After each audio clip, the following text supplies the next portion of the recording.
In order, all rise. Cook County Superior Court of County Session, Honorable Judge Timothy Walmsley presiding. Please proceed.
We're on in the state of Georgia versus Travis McMichael, Greg McMichael, and William Rodney Bryant for case number CR 2000433.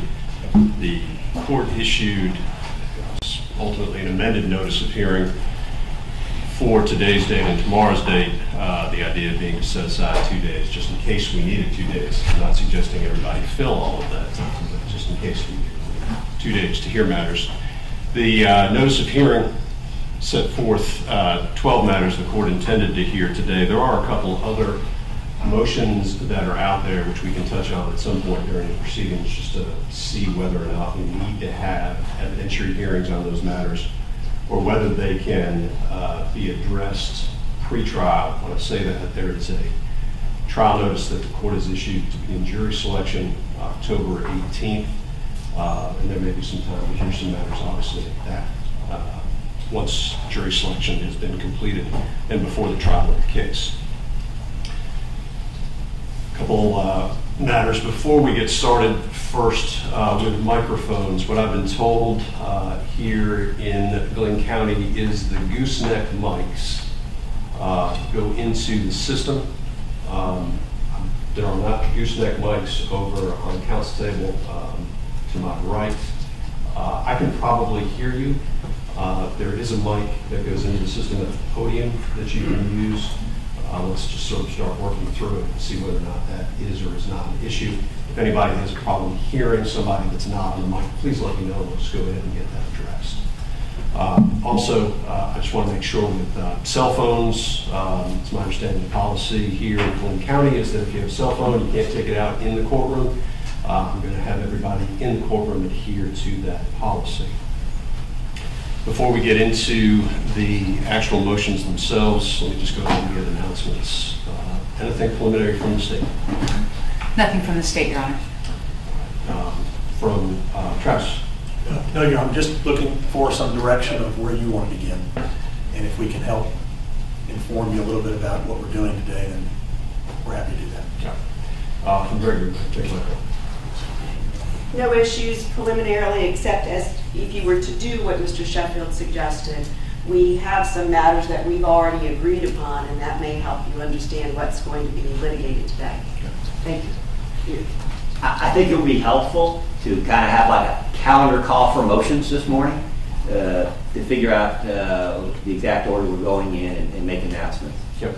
So I have, I've got 12 matters on the notice of hearing. One of them, I understand, has been withdrawn, and let's just go ahead and address that right out. There was an immunity motion filed by Mr. Bryan that was withdrawn on May 5th, formally through a notice to the court, so that matter's not before the court. That's correct.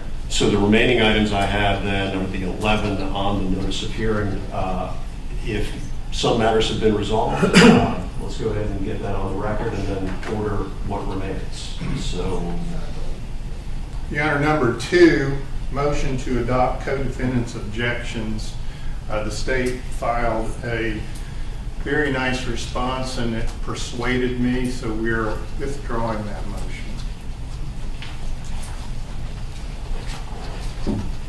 Your Honor, with respect to... hold on just a second. So that is the motion to adopt co-defendants' objections filed December 3rd.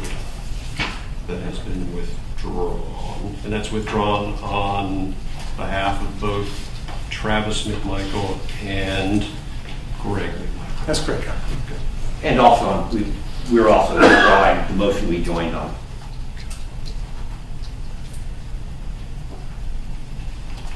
All right.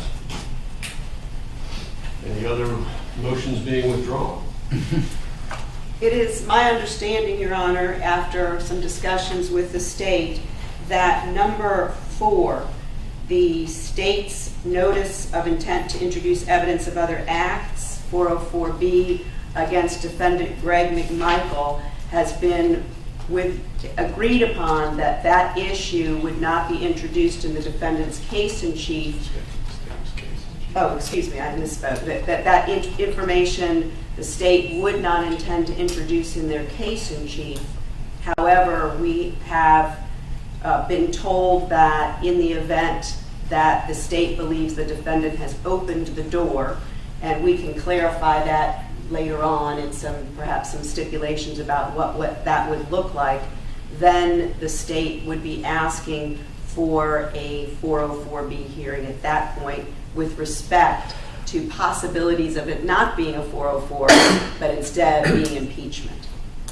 And so, and I wanted to make clear to the court, I am not stipulating to the authenticity or the foundation of the Facebook the number 1 and number 2 404B acts that the state has noted against Greg McMichael, there are, it's my position, there are some significant issues with respect to that, but those don't need to be heard today because this may never come to fruition. While I appreciate Ms. Hogue speaking for me, I was actually going to address the court because I do need to address the court on that issue fully. And if the court would like me to do that now, I'd be more than happy to. Let's wait. Let's address it as a matter that would be then before the court. I mean, based on this, I think I understand what's going on. The idea would be, depending on whatever the defense may be, that conversation could go in a different direction, or that argument, I should say, would go in a different direction. This is a matter that I would either, for today, if I could get a stipulation between the parties, great. If not, I'd like to get a little bit more information on where we're going and how it's going to go, because once we get into the trial of this matter, I would prefer not to stop and to address this issue. So let's flesh it out a little bit further as we move through the motions. Very good. Thank you. Let me do it. It's easier for me just to keep it in order. Sure. From the city, I understand no preliminary matters, no announcements then on the specific motions. No, Your Honor, just that I want to let the court know we do have Mr. John Fowler from the Attorney General's office here to address the disqualification issue and also the motion to strike the appointment issue, which I'm assuming the court may want to take up first based on the nature of those motions. And so we wanted to let you know that. We also filed 2 motions to quash Defendant Bryan's subpoenas for both Mr. Jesse Evans and for DA pro tempore Flynn Brody. So I have both of those. And just to make the court aware, we have 8 witnesses we intend to call on the 404B and the mental health issue that we've raised, or that the state has moved to oppose any evidence on that. Thank you. All right. Anything further than? Your Honor, the number 1 motion is the omnibus motion, which technically addresses the statements of the defendant. Frankly, Ms. Burton, we had planned for her to handle that. Also, looking over the pleadings, I think one can argue the notice issues, but I believe, and I'm not sure where the state stands, that the admissibility of Mr. Bryan's statements to the GBI as opposed to the Wayne County Police Department, those are probably better addressed closer to trial.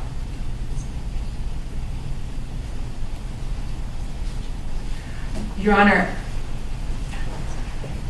having spoken with Mr. Goff yesterday, I brought to his attention that he had failed to particularize any sort of Jackson v. Deno motion, and I pointed out that there were no custodial statements. Everyone went home after they spoke with the police department. However, Mr. Goff then filed at 4:50 last night an amended omnibus motion seeking to suppress his client's statement to GBI agent Seacrest on May 11th of 2020. Mr. Bryan was not in custody, and Mr. Goff accompanied him to that particular interview. At this time, the state could go forward tomorrow with Agent Seacrest if you so wish to hear this motion. The state's response, of course, is that it's untimely. Any sort of motion to suppress had to have been filed by December 30th per your scheduling order, but we understand that you may still wish to hear it. Of course, we only got notice of it yesterday. We leave it to the discretion of the court whether to hear it tomorrow and or near to trial. And I understand your concern. We would be ready to address. I would be ready if directed. We can do it tomorrow if the court prefers. But to be fair, we filed a motion at the beginning of this case. I don't recall the state filing a response to it concerning the circumstances under which those statements were made. And we specifically referenced in there the issue as to the voluntariness of those statements under the state statute. I don't know how the state could claim that they're prejudiced or unaware that the voluntariness of those statements is an issue. That doesn't matter whether he's in custody or not if they're involuntary. That's a pretty high standard when you're not in custody, but that's not the sole question. It's not just an issue of custody. I would rather that Ms. Burton handle the entirety of the omnibus motion. I promised her that she could. She can't do it tomorrow, but I'm certainly capable of having that hearing tomorrow if the court directs. And I will do as directed by the court. So it's a one witness, Jackson Denham. Yes, Judge, it is. Yes. Trial's not until October. The state's claiming that the specificity is lacking. I think we now know what it's about. Let me think it through. Let's see how the timing goes. If we get into tomorrow, I may hear it tomorrow. Then that just gives the state enough time to work through whatever the issue may be, since it's a second witness and we know what the statement is. So I will put that down at the bottom of the list as far as priorities I'm reaching today, and I'll come back to make a decision on what it is. My position on Jackson, and I think we just need to hear it and the issues that are raised. So at some point before trial, it's going to be heard. It's just a question of when. Yes, Judge. All right. So what I would like to do is the motion to disqualify, the court does want to address up front. As far as the remaining matters, we can probably then work into the 404Bs. We'll have the witnesses.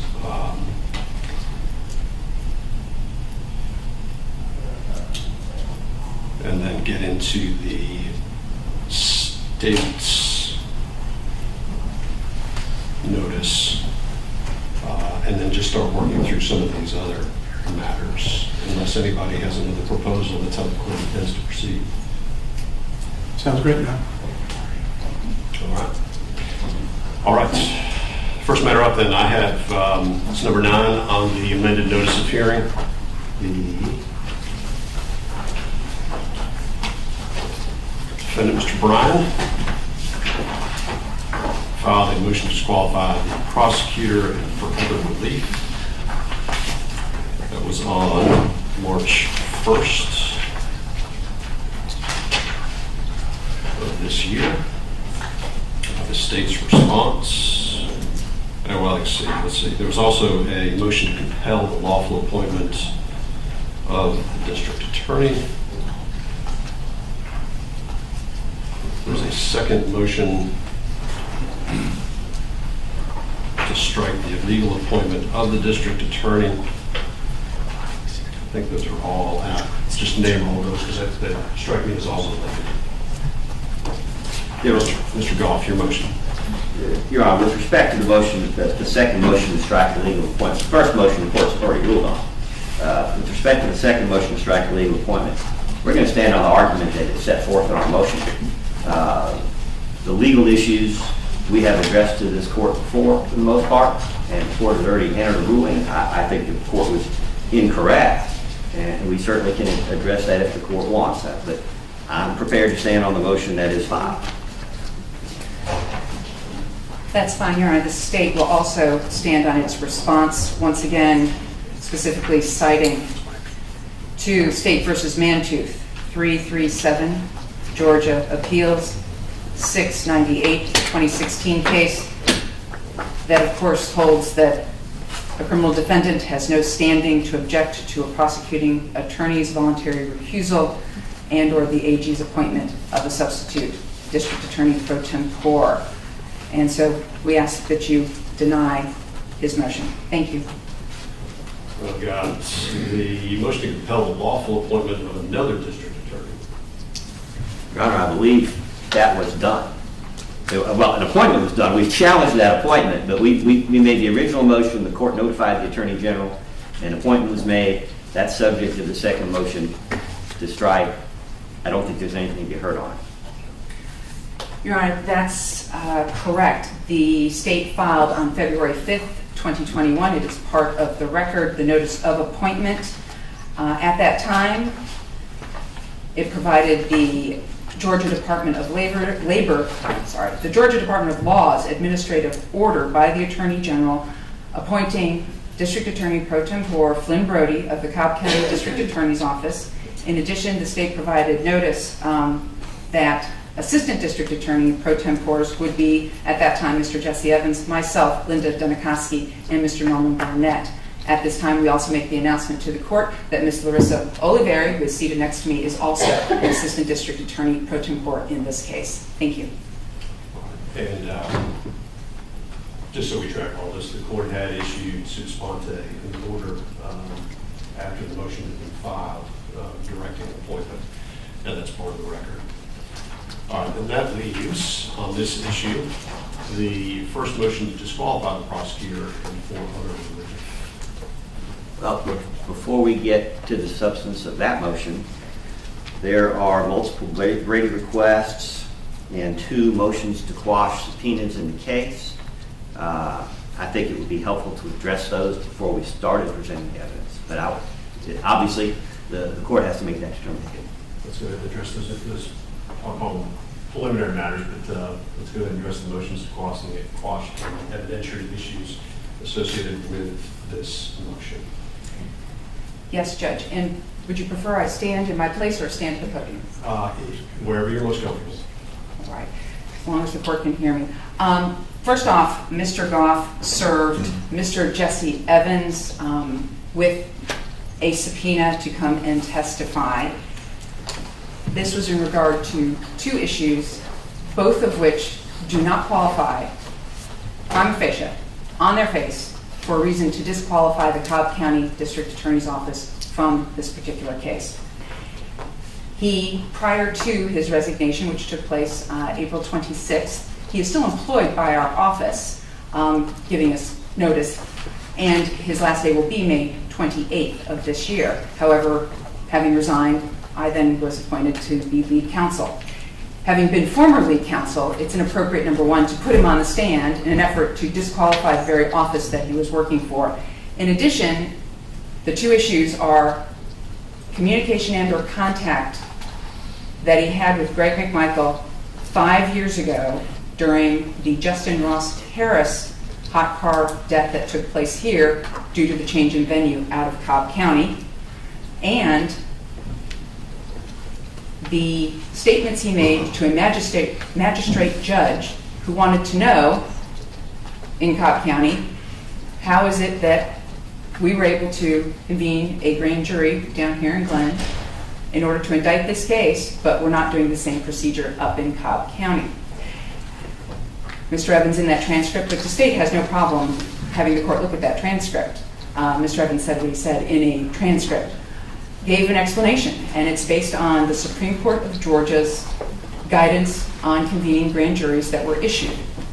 So at this time, the state wishes for you to quash the motion or quash the subpoena for Mr. Evans to come in here and testify in an effort to have him explain the inner workings of the District Attorney's Office's decision to get this particular case indicted during the COVID pandemic per the direction of the Supreme Court of Georgia, and also to have him come in and explain the contact he may or may not have, that he may or may not remember from over 5 years ago during a trial down here in Glen.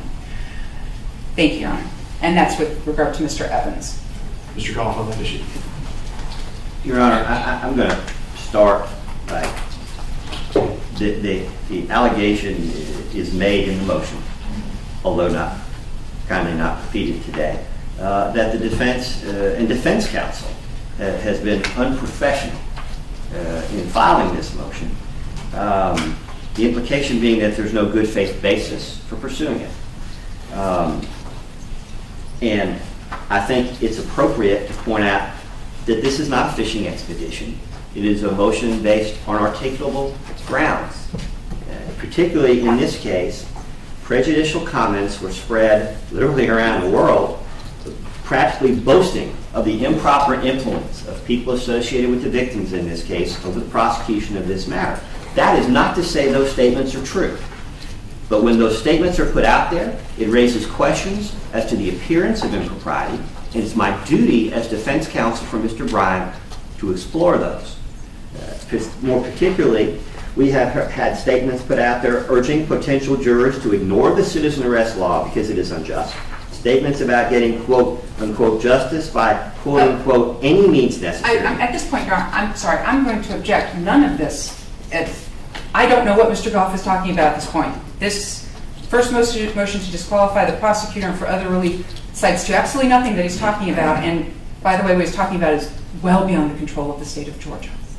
It doesn't matter. The question is not whether the actions of independent third parties are beyond the control of the state of Georgia. The question is whether the public statements and actions of independent third parties have reasonably created the appearance of impropriety in the Cobb County District Attorney's Office, and either the past or the present DA. And hang it, we're focused on the present DA right now. But my point, Your Honor, is when the state comes in and says this is a mere fishing expedition, that there's nothing to be concerned about, I think the court has to look at that in the context of other people have pretty much told the world that they're controlling who prosecutes this case.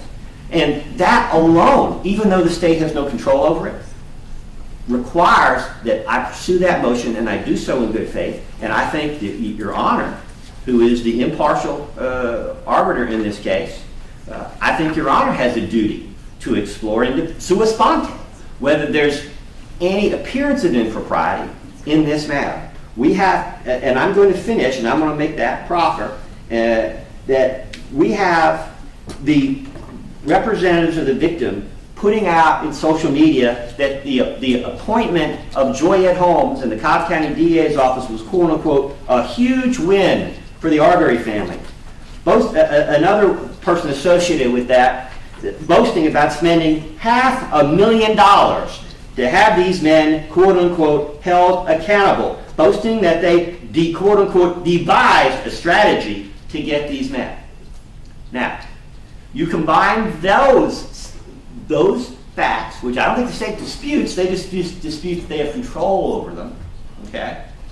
But you combine that with the allegations in the motion, which are talking about a campaign website specifically attacking the prior district attorney and her office for having a conflict in this case, and for making other statements about this case, and at the same time openly campaigning for the current president, I think the current president of the United States, Joseph Biden, and Kamala Harris, and the entire ticket, all these just outrageously partisan statements, and interspersing my client's case in the middle of all of it. Now, why do we need Brady responses? Why do we need testimony? Because the state has stonewalled this entire time, and what we find on social media doesn't mean it's all that's there. What videos and other statements that we find, I would respectfully submit, we believe we found the tip of the iceberg. That there's all kinds of stuff going on in Cobb County that we have no way of verifying on our own. All kinds of things are happening up at the Capitol. The only way that we can get to that information, and I think the information that's out there certainly provides a good faith basis for doing so. The only way to access that information is to require the district attorney's office to produce the evidence that is within their control, within the meaning of Brady v. Maryland, and putting up the only people that actually are likely to have that knowledge. I mean, let's be clear. The odds that Linda Dunikowski, the state's prosecutor, now head prosecutor handling this case, that she was necessarily involved in conversations between Flynn Brody and the President of the United States? Maybe, but I'm guessing not. Any of those kinds of, if there were communications between Lee Merritt and Sean King or Ben Crump and state officials, it is unlikely that Ms. Dunikowski would have knowledge of that. I'm doubtful that Mr. Evans would have knowledge of that. The only people within those offices likely to have knowledge of such sensitive things would be the current elected district attorney and the former district attorney. Obviously, the former district attorney having stepped aside, I can't disqualify somebody who's already out of the case. But still, the state has an obligation not to simply say, well, you found a website, you found a town hall video, you found a bunch of social media posts that are boss made, but that doesn't provide any reason to question what's been going on here, and we don't have to disclose information that we have possession or custody of control over that would suggest that our office has developed an interest in this case. It's not simply a conflict question with Mr. McMichael. Does Flynn Brody and the Cobb County District Attorney's Office, have they developed a personal interest in this case? Whatever the court decides about Greg McMichael and his relationship in the Brunswick District Attorney's Office to the Cobb County DA's office, whatever the court decides, Mr. Brody, having inserted this case into his campaign for district attorney multiple times, and once he's done that, you can't come back and say, I was just kidding. It's just, as the district attorney says, campaign rhetoric. And we're certainly entitled to know if there's more to this than we have been able to discover. And that's what the Brady request is for. It's one thing to say that they don't have the information, that it's beyond their control. It's a different matter to say it doesn't exist, and it's still a third, entirely different matter to say it's not relevant. And if there's any question, as I stated in my motion, I think the appropriate thing to do would be for the state to submit all of the information that's subject to that they have possession, custody, or control over access to, including the privately maintained emails, phone calls, etc.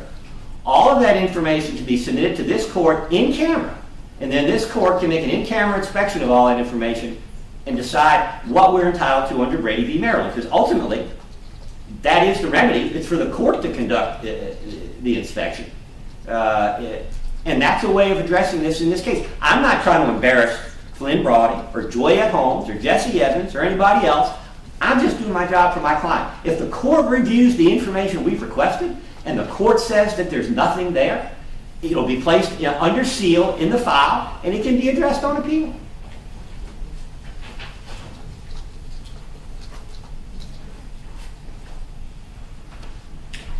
Okay. The topic we were on was the motion to quash. The former lead counsel in this case, Jesse Evans, having heard the arguments of counsel, the motion to quash the subpoena of Jesse Evans is granted. The court is not going to compel the former lead prosecutor to testify in this case. The standard for doing so has not been satisfied by the defendant and by the defense counsel's own words. He probably wouldn't be the witness that would be appropriate before the court anyway. And therefore, Your Honor, we now move to the state's motion to quash the subpoena and brief in support of that I filed on May 10th for the subpoena given to District Attorney Pro Tempore Flynn Brody. That required his attendance. He, of course, is here, would be anyways. But for him to testify would be inappropriate. Once again, he is the elected official of Cobb County. He is the manager of this prosecution and this prosecution team. And for him to have to testify or bring with him the defendant's request for all electronic communication from 2011 to present, if any, between defendant Brian's co-defendant, Greg McMichael, and anyone within the Cobb County District Attorney's Office is incredibly burdensome in this matter. Right now, the people who probably or may have had any electronic communication with Greg McMichael have left the Cobb County District Attorney's Office.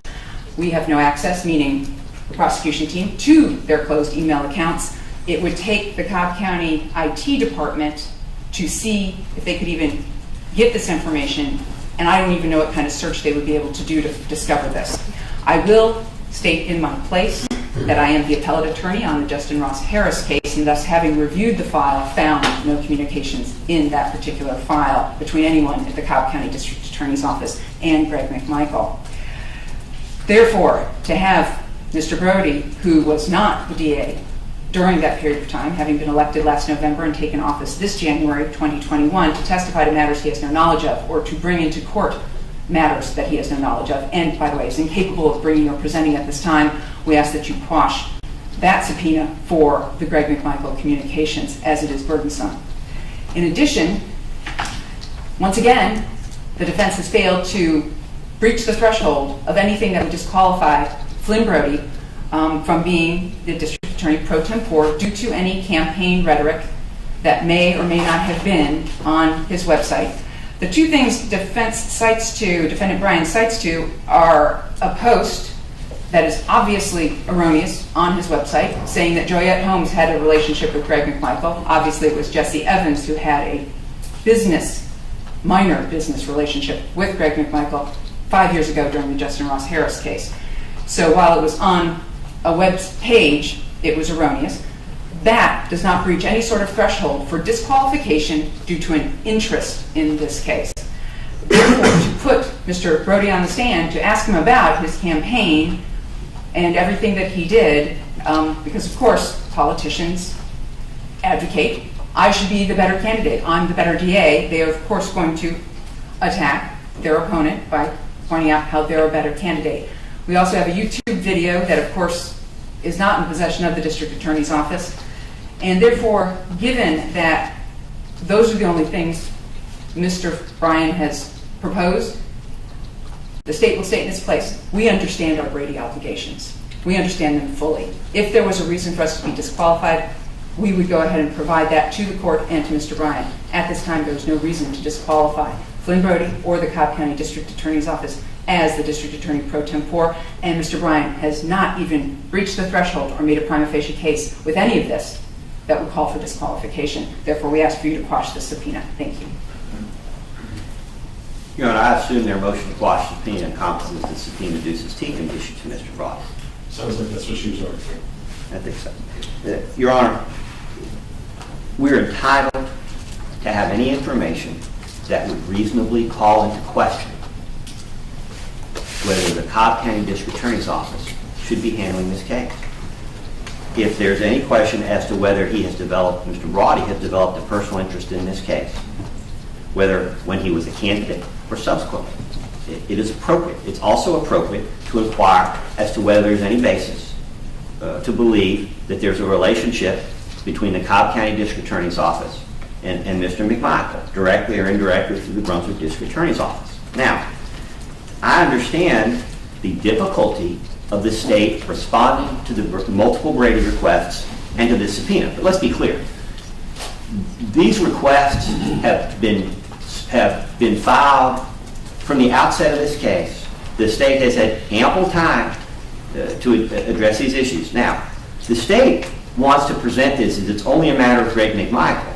Greg McMichael is related to a lot of other people in the Brunswick DA's office that have ties to the Cobb County DA's office. They're referenced in the exhibits that will be tendered, including another assistant from the office that they hired in the sex crimes division. And around the same time, suddenly Mr. Bryan was there are allegations thrown about that he somehow was being investigated for sex crimes. Maybe it's just a coincidence. I don't know.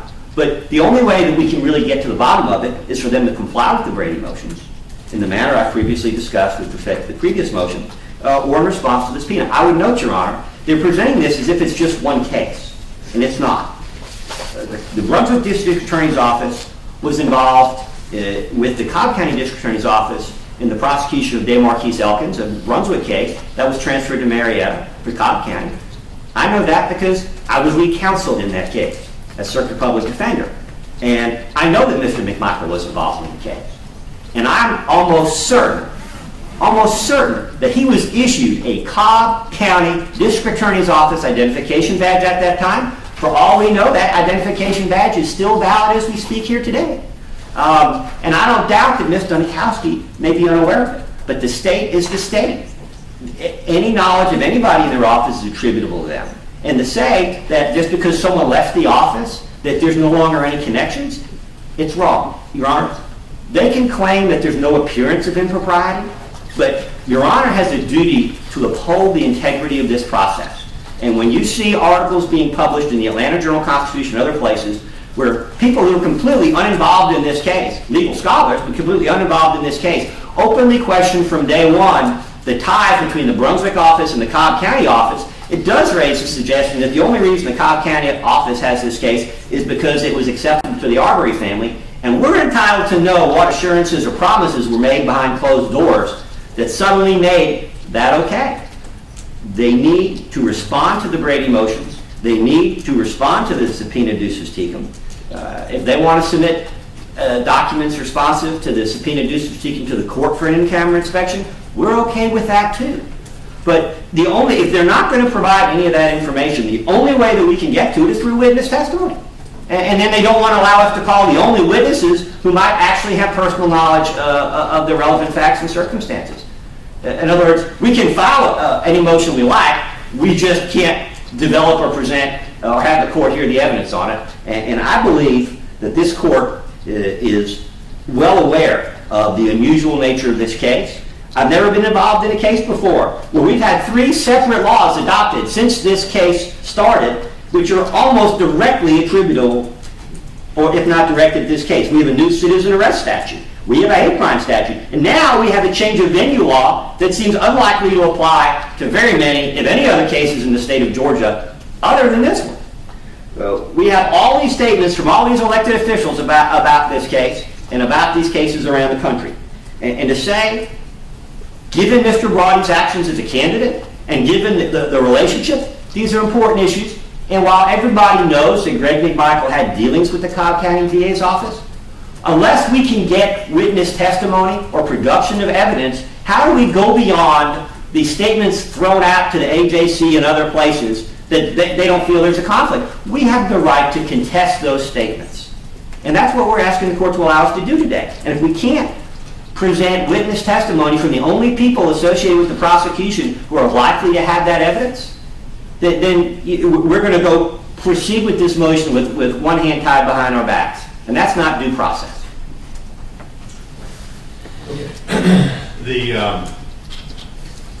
Mr. Caulfield, the way this motion has been presented to the court today, the court does have concerns that this just is, in fact, a hearing today would simply be used as a discovery. That this is just looking for information. I was trying to track the variety of different connections that you were trying to make in the case. I'm granting in part, denying in part, the motion to quash.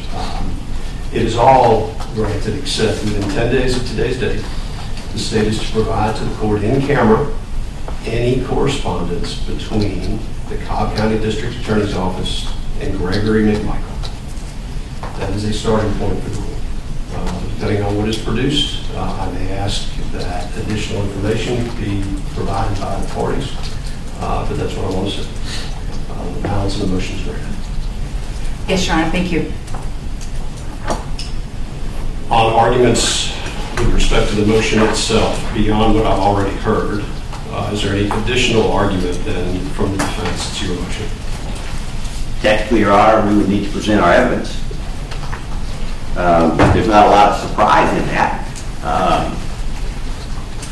But technically, I don't know that we have made the exhibits part of the record. We're going to tender at this time exhibits 1, 2, and 3, and 4. Your Honor, exhibit 1. Let's be very clear. I've been requested to make sure that we're very clear about how we're going to be marking and identifying the exhibits. So let's go ahead and identify them clearly on the record, how you mark them, and what they are. Your Honor, a composite exhibit 1 are media articles about this case that involve the conflict issue with the district attorney. I think both of us plan to present those, but I'm certainly prepared. That's exhibits 1A through 1F, and I don't believe there's any opposition to that. There's no objection from the state. Admitted. All right. Your Honor, exhibit 2 is the transcript of the Cobb County Magistrate Court hearing where Mr. Evans called in and explained how this case down here got moved so quickly when the cases in Cobb County were not. That's exhibit 2. Are we just calling all defense exhibits by exhibits, or that's what I'm asking. This is Brian exhibit 1, Brian exhibit 2. That's fine. 3, and I'm going to ask the remaining defendants, Gregory McMichael 1, Travis McMichael 1, States 1. Yeah, we do have some joint motions with joint exhibits, so we'll name them I appropriately. just want it just as clear as we can so we have the records. No objection to Brian Exhibit 2. Your Honor, we are tendering Brian Exhibit 3, which are social media posts made by Flynn Brody, mostly while he was a candidate for district attorney. That is a composite exhibit 3A through 3N. 3N is a screenshot of the virtual town hall video I'll discuss in a second, but we're tendering 3A, and I believe the state has an objection to that. Yes, Your Honor, the state would object on relevancy grounds to all of this. These are just literally screenshots of social media by Flynn Brody and have absolutely no relevance to this case. Most of them appear to just attempt to ensure that everyone knows he's a Democrat and that he basically advocated voting, and he advocated voting for President Biden. And that is all that is here, with the exception of, I believe, 2 posts that point the person looking at it to additional outside stories, such as 11 Alive, about this particular case. But that's all that's here.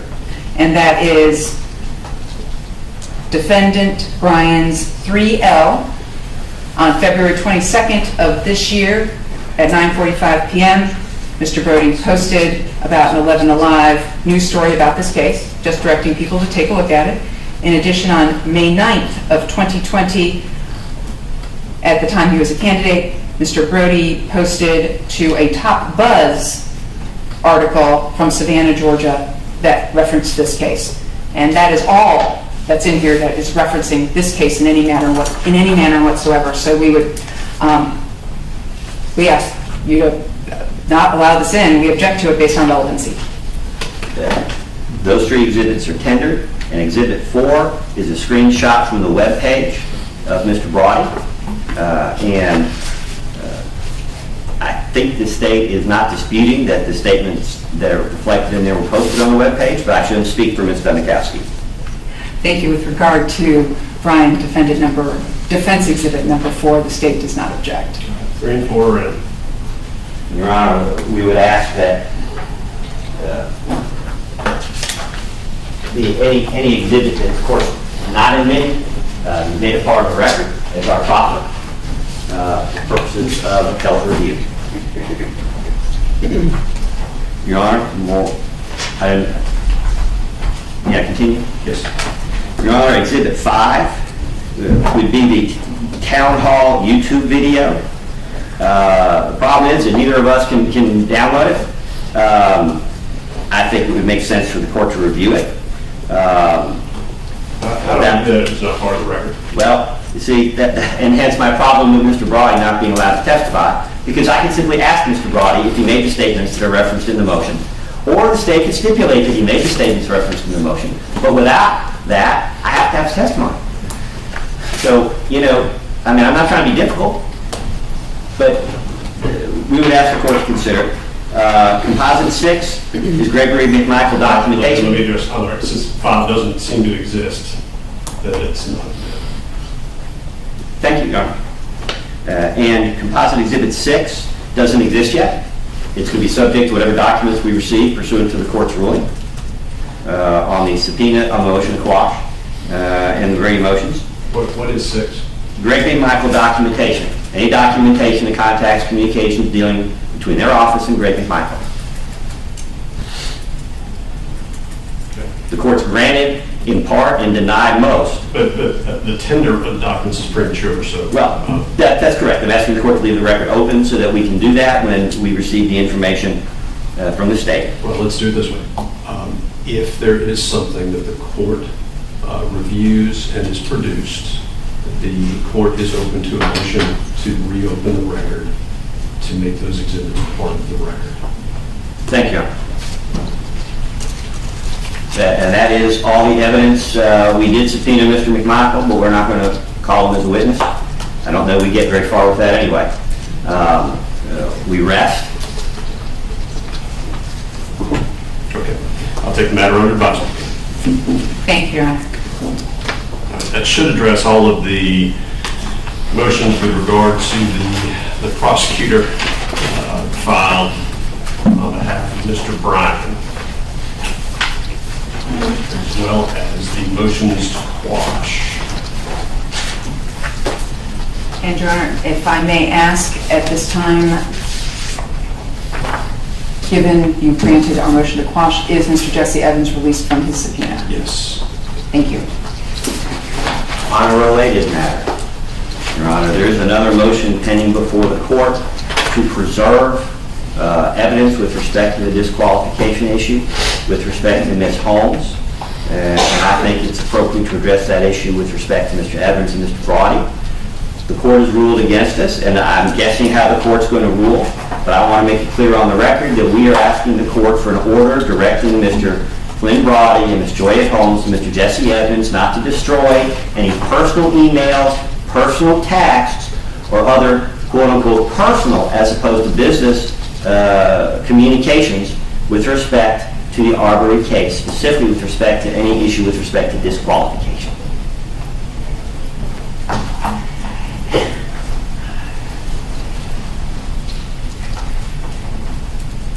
The state's response is, this is their personal email and their personal cell phones.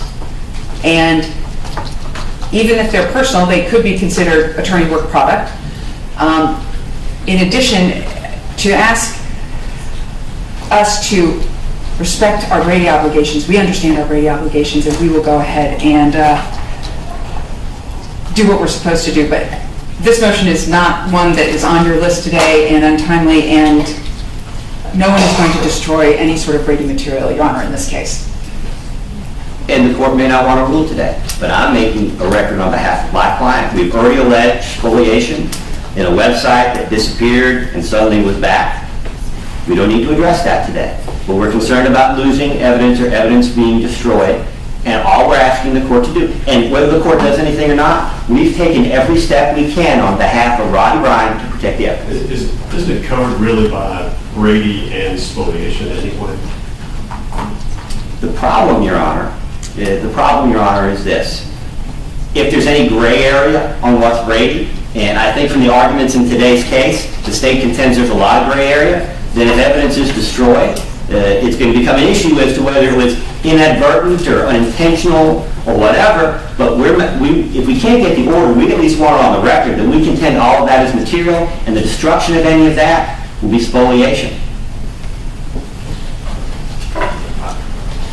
We seem to be spending part of the morning dancing in the hypothetical. I understand you're preserving the record. I'm not going to issue a ruling on that. The matters are clearly currently before the court, matters under advisement.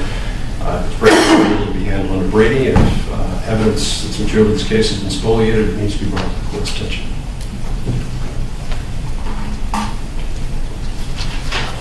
All right. The next matter that the court indicated we would get to is the motion that was filed. It was numbered 1.14, McMichael defendant's notice of intent to introduce evidence pursuant to 404B. Let's go ahead and address that. I think it was signed by all four counsel for the defendants. So, Mr. Sheffield, you take the lead on this? That's correct, Your Honor. Okay. Your motion. Judge, to begin on this issue, I think it would be helpful to the court to give some to maybe lay some framework for the court to think about this. The state has already filed their response, and I trust that the court has read the state's response. Really, the issue before the court on 404B is a three-part test that begins with relevance, 401, and then moves into 403, a balancing test about probative versus it being substantially outweighed by prejudice, and then the proof in the case that we need to make to satisfy the court that these are things that have actually happened. Would the court allow me to give a brief opening about the evidence that we're going to present, just to give it some context? That's fine. Okay.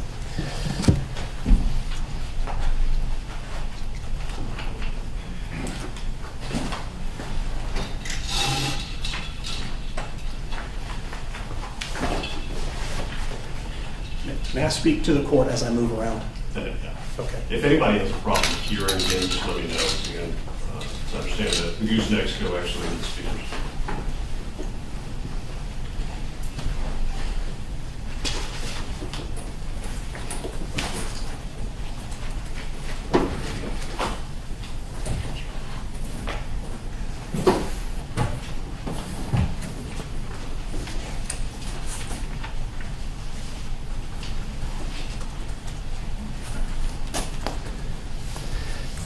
Your Honor, we also will be addressing at some point today the state's request to prevent the defense from going into history of mental illness of Mr. Arbery.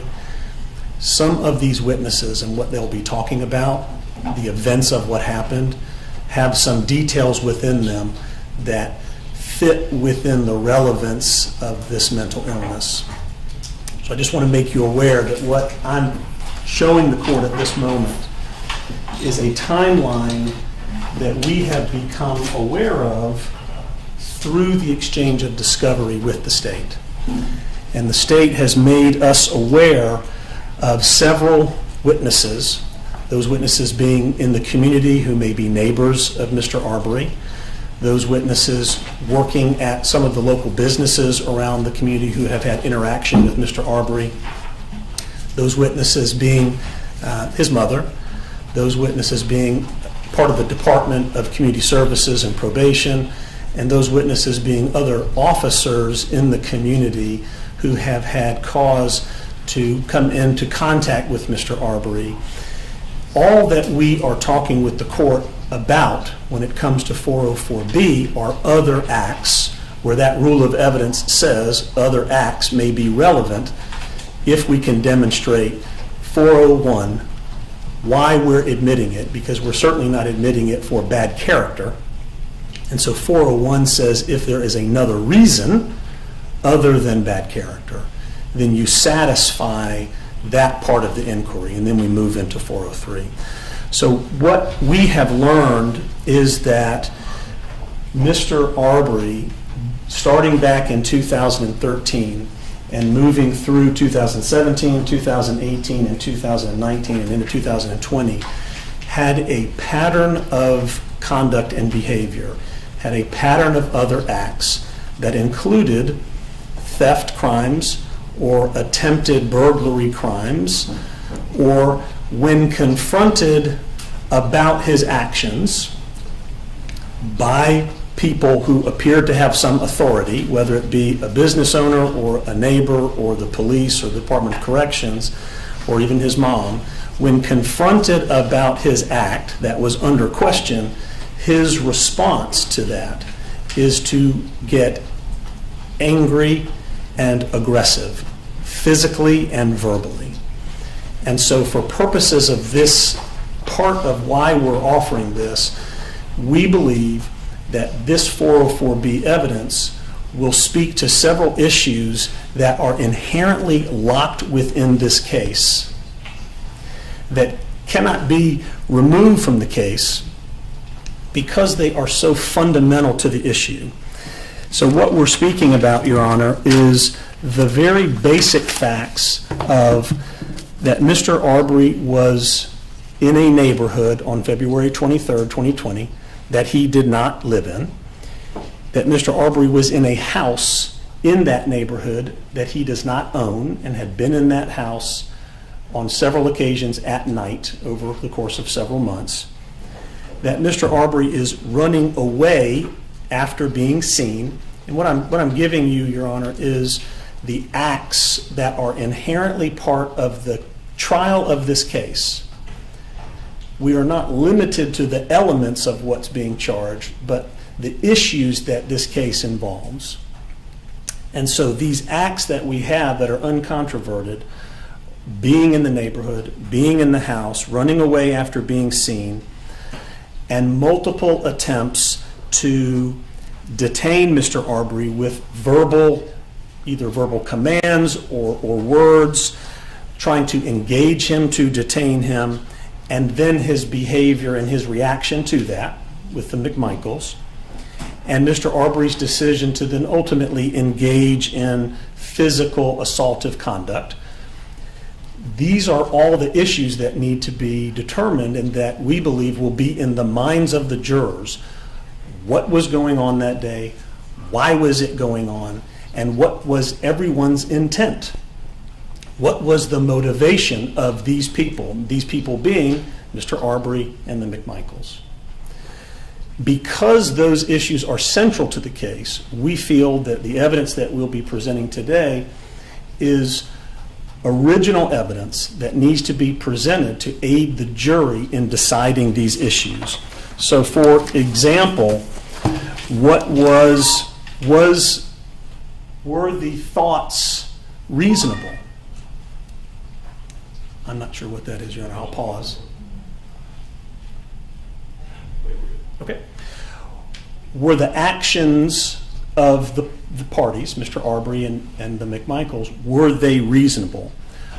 Were the McMichaels' interpretations of conduct and behavior of what they observed about Mr. Arbery, was that reasonable? Were they allowed under the law to detain Mr. Arbery? Why did they bring firearms? Why did they seek to arrest or perform a citizen's arrest? Why did they feel they needed to defend themselves in the process? And what the court is going to be tasked with doing, and what the jury is going to be tasked with doing, is looking at all these actions in hindsight to determine whether or not the law applies in the way that the sides will be arguing.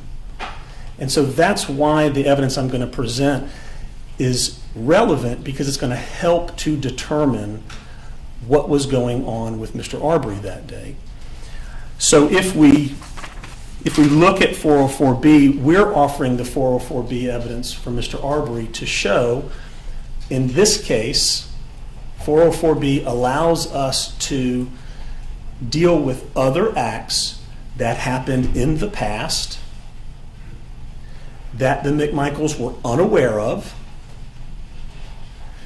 but that aid the jury in determining what the intent and motive of Mr. Arbery was on that day. Because his intent and his motive is something that is central to the case. And we feel the 404B evidence will help answer those questions. And just as a preliminary, I haven't asked Ms. Dunikowski her thoughts about this, but perhaps I'll say to the court, we're happy to ultimately brief this issue to Your Honor. We can argue some cases today if that would please the court, but this is something that I think we may be briefing if the court wants that. But ultimately, the law says, as we see it many times in 404B evidence against a defendant, where they bring in the past acts to show the intent or the motive or the plan or the scheme of the defendant when on trial, none of which the witnesses in the case know about, none of which the alleged victims in those cases know about, but it's brought in to inform the jury so that the jury can determine the issues that are central in the case.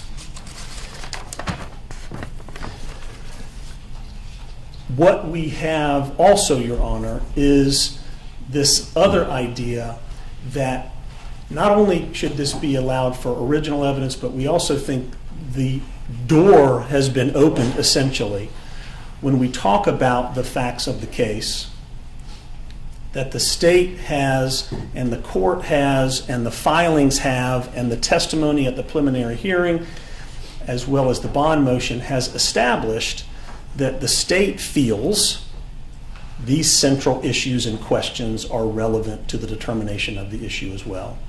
So as I'll point out with this particular board, Your Honor, we have a lot of statements by state witnesses and a lot of statements by the state answering the question of why Ahmaud Arbery was in the neighborhood that day, answering the question, did the defendants commit crimes, answering the question why there was a chase.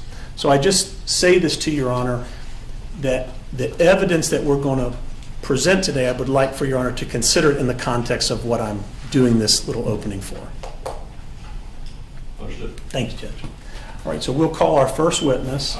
Mistake before we get to witnesses. Oh, sure. Opportunity. Ms. Dunikowski. Thank you, Judge.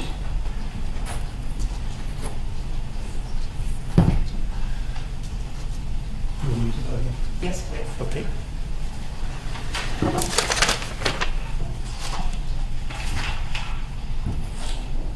Feel free to leave that up there.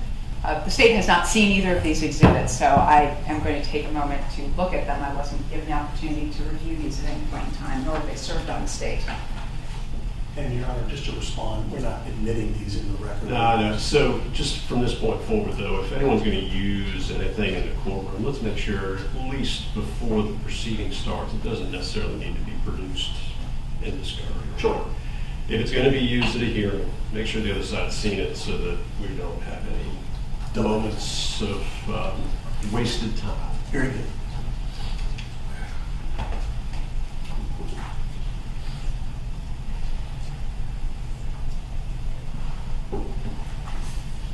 Thank you, Your Honor.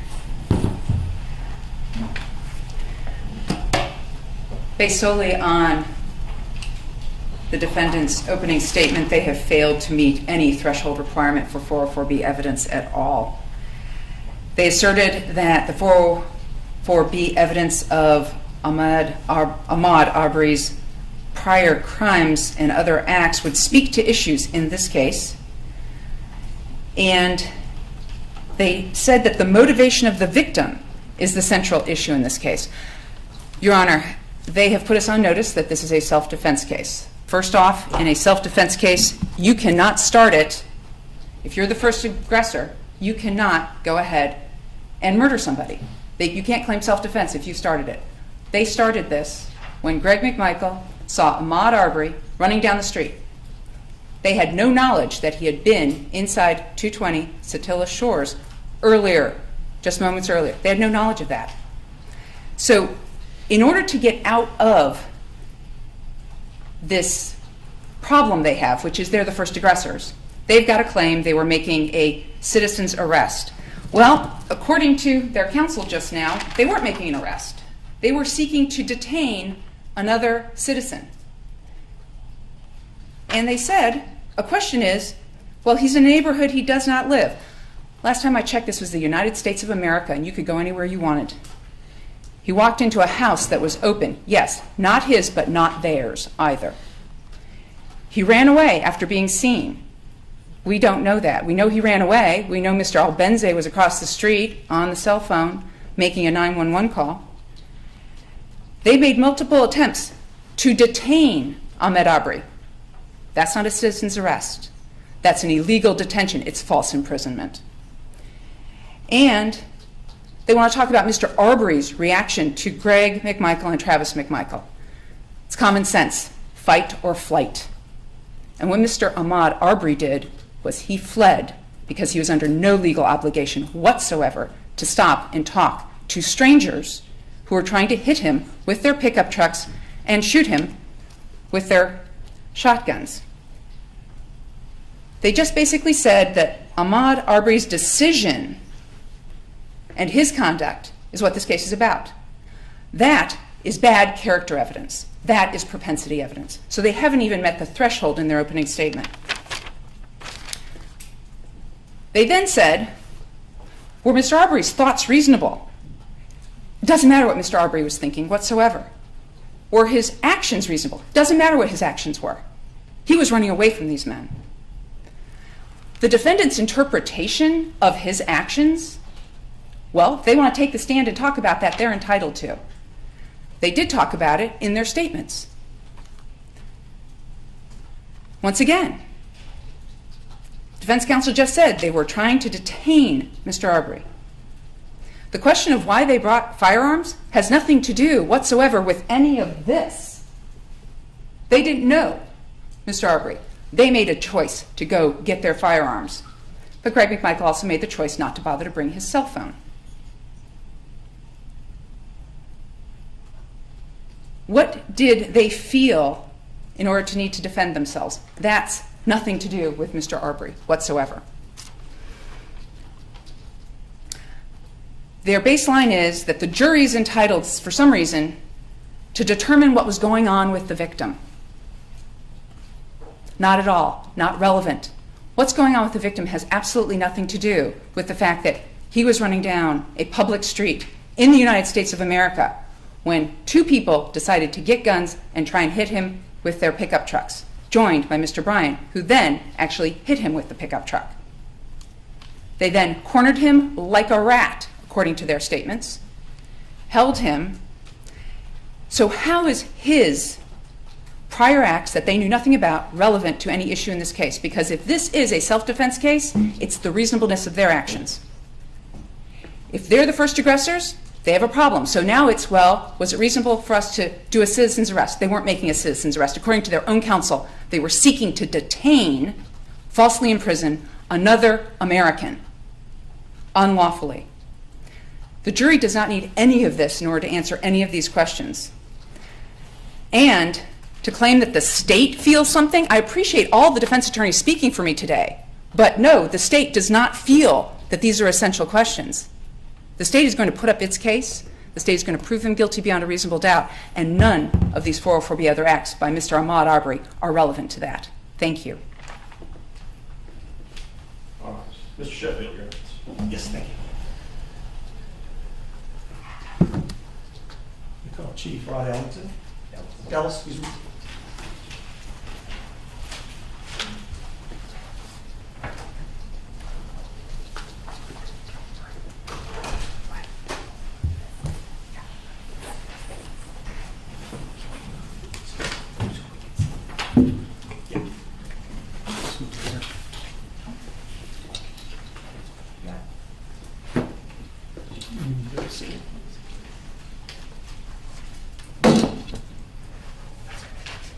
Are you keeping it up for the witness? I'm keeping it up for me, and so that I can keep the timeline relevant to the court. State would object. What's the objection? Well, your witness is looking at your board to track whatever's going on. So, I mean, I don't have any problem you referring to it, if you just turn away from the witness, so I know that the witness isn't testifying on things that may be contained. Sure. You just want me to take it down?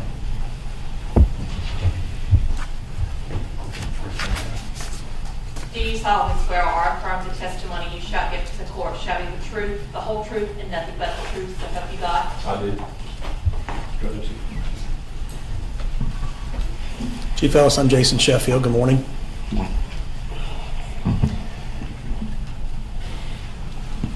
With the court's permission, if Chief Ellis would like to remove his mask, may he? Yes. Yes, sir, thank you. Thank you. Thank you, Ron. Chief Ellis, if you'll just give us your full name, please. Rodney Ellis. And where are you employed? I'm the Chief of Police and the School Safety Coordinator for the Glenn County School District in Brunswick, Georgia. Okay. And where were you employed back in December 3rd, 2013? I was the Chief of Police for the school system here in Glenn County, Georgia. Okay.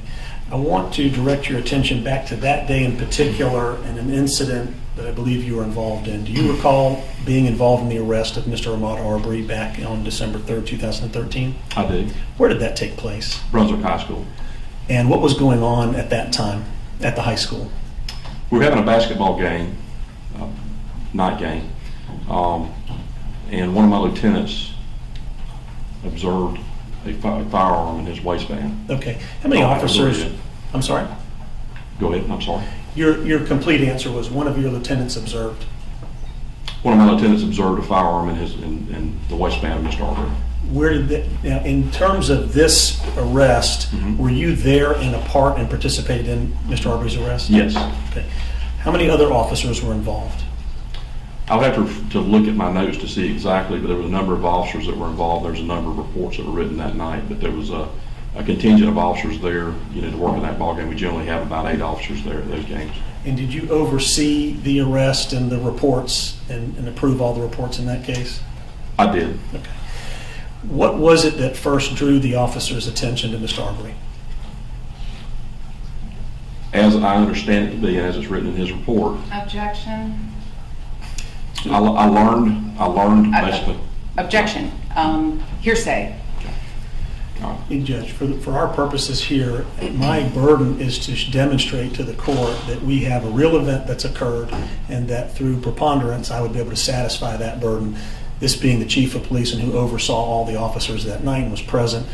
I'm simply offering this to explain to the court what happened and why decisions were made and what was observed.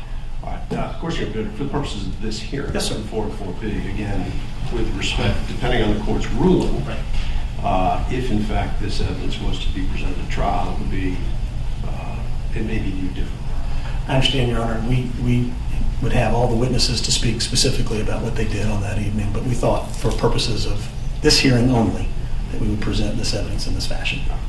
Okay. You may go ahead and answer the question. Please repeat your question. Sure. Clerk. What was the first thing that occurred that alerted the officers to Mr. Arbery? I learned over the radio, via emergency radio traffic, that there was a person that had been observed having a gun in his waistband inside the ball game by one of the officers that was at one of the front entrances there. Okay. Was anything said to Mr. Arbery about that gun in his waistband? I learned over the radio that there was an individual that had been observed with a gun, was given his description, and was advised over the radio, I learned over the radio, that he had exited the gym and was running away. Do you know, and I think the court has...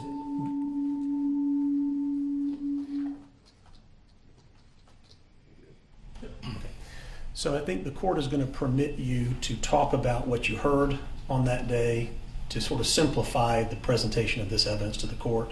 So you can say that what you learned and feel free to discuss it. Okay. Okay?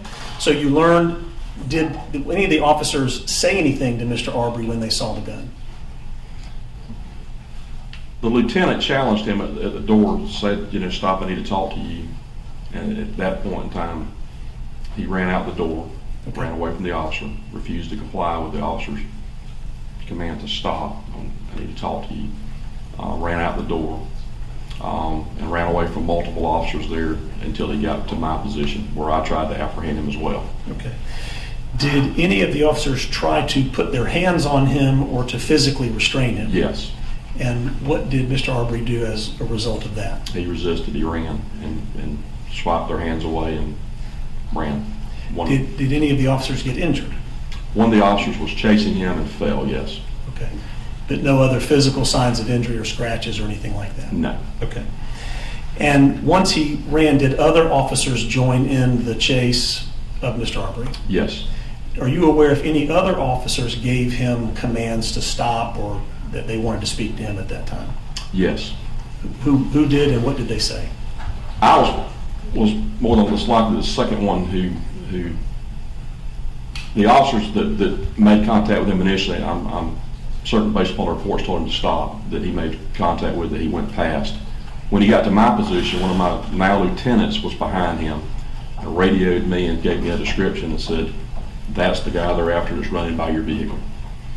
I proceeded to give chase, roll the window down on my vehicle, began to yell at him very loudly with loud verbal commands to stop. Police, I was in a marked patrol car, SUV. I ran alongside of him. He ran parallel to my vehicle. The old Brunswick High School where this took place in no longer exists. But there was a breezeway out in front of that school, and he was running along that breezeway. Let me stop you there. At any point when you were giving him the commands to stop, did he stop? No. Okay. And continue, please. He was running along, and I was advised he was potentially armed. And my lieutenant, who also was running behind me, had his weapon out. I screamed as loud as I could, stop, stop, stop, fearing he was still armed, because that's what information that I had. I had, my weapon out the window, trained on him, begging him, yelling, stop, stop, stop. And as he ran, he slowed down, he made eye contact with me. He began to pat his waistband. And when he did that, what were your thoughts? Lord, please don't let me have to shoot this man.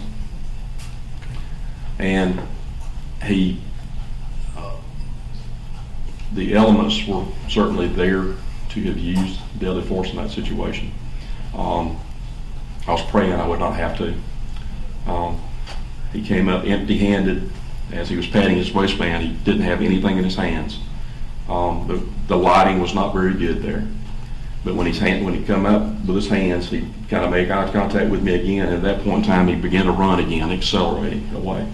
So at that point in time, he went around the corner, and I continued to pursue him. Ultimately, did he stop? He stopped when he ran around the corner away from me. He was running from me, and he ran right straight into two of my officers who took him into custody. And then I exited my vehicle, and all three of us got him handcuffed. Did they report to you how he stopped at that moment and took him into custody? Did he comply? They took him into custody at gunpoint. They did. Did they have any physical altercation? He didn't fight at that point in time. He gave up. He relented and Yes, stopped? he Okay. did not. He did not resist at that point in time. Did you observe anything about him that you thought, under the circumstances, was abnormal? Well, other than bringing a gun to a high school event, that certainly was unlawful and abnormal, causing us great concern as to why that took place.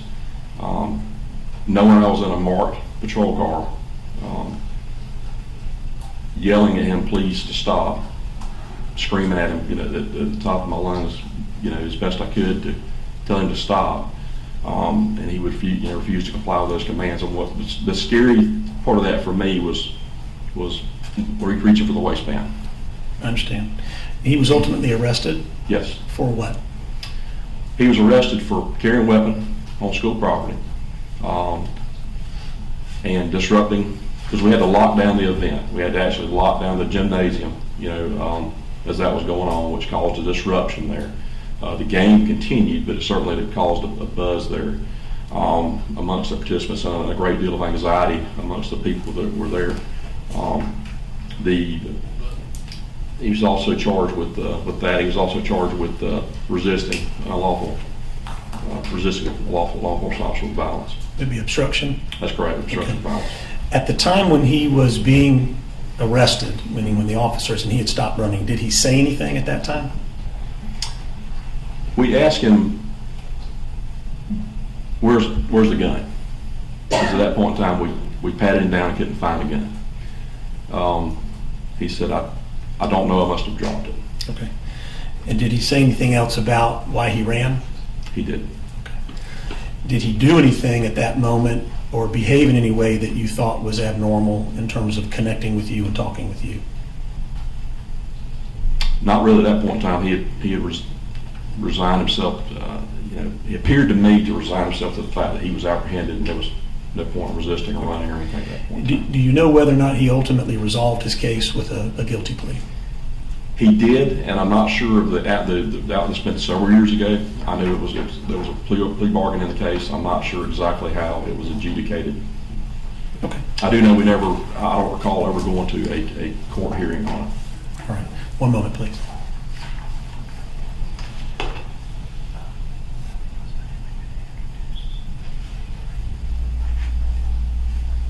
No further questions. Mr. Okowski. Thank you, Judge.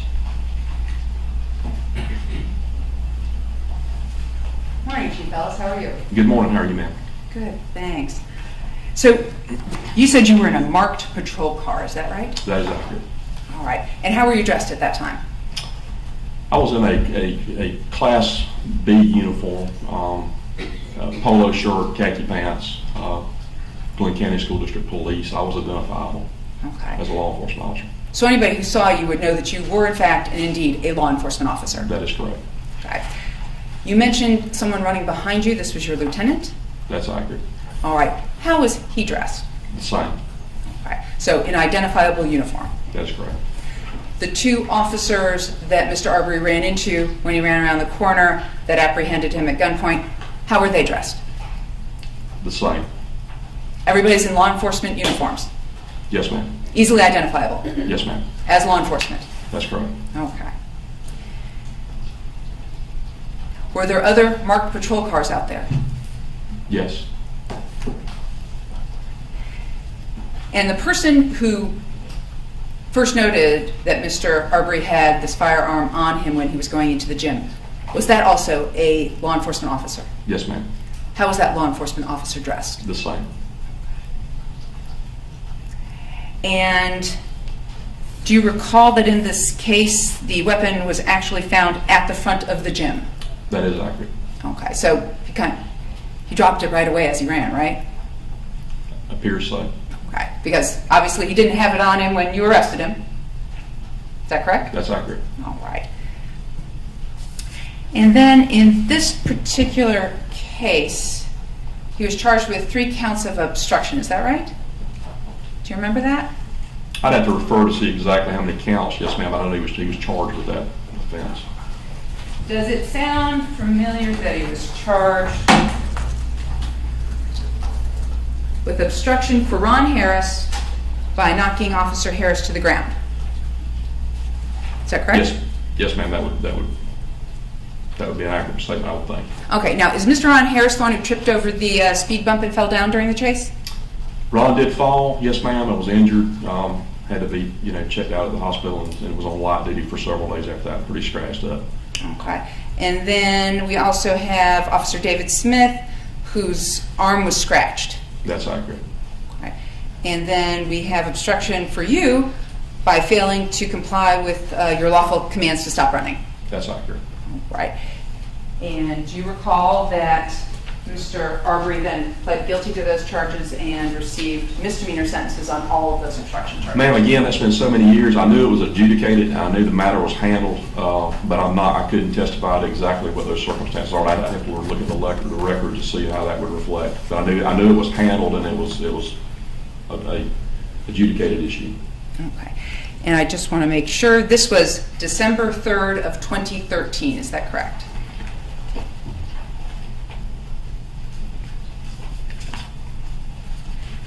That is accurate, yes, ma'am. One moment.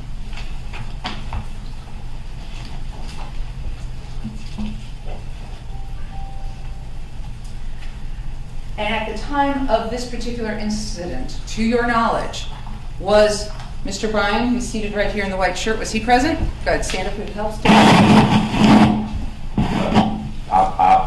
I couldn't testify if he was or not. Okay, so you don't know him, or he wasn't part of the law enforcement contingent, was he? No, ma'am. Okay. And do you know who Greg McMichael is? Yes, ma'am. All right, was he present then? No, ma'am, not that I recall. Okay. And his son Travis McMichael, to your knowledge, was he present? No, ma'am, not that I recall.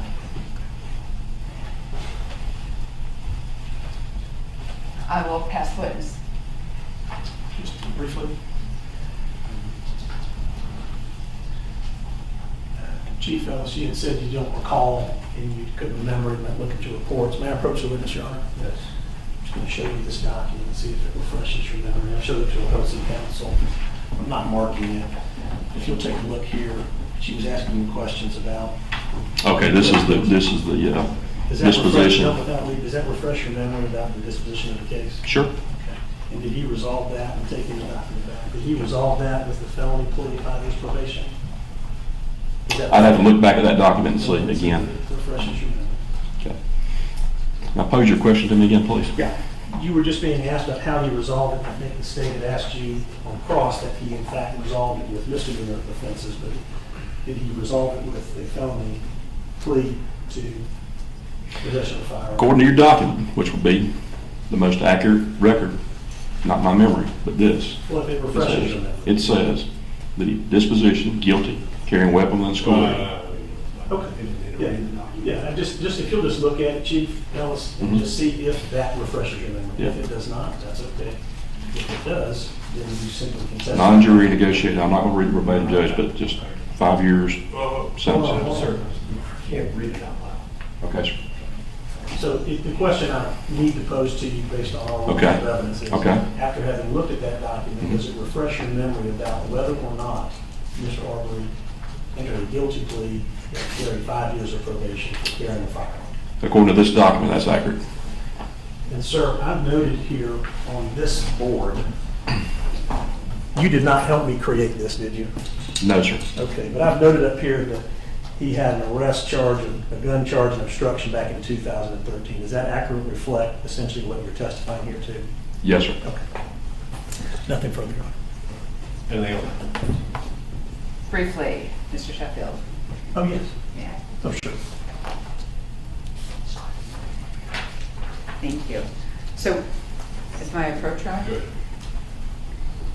Using the same document? Yes, ma'am. That just showed you? Mhm. All right. Does this refresh your recollection on counts 3, 4, and 5, the obstruction charges that Mr. Arbery pled guilty to a misdemeanor?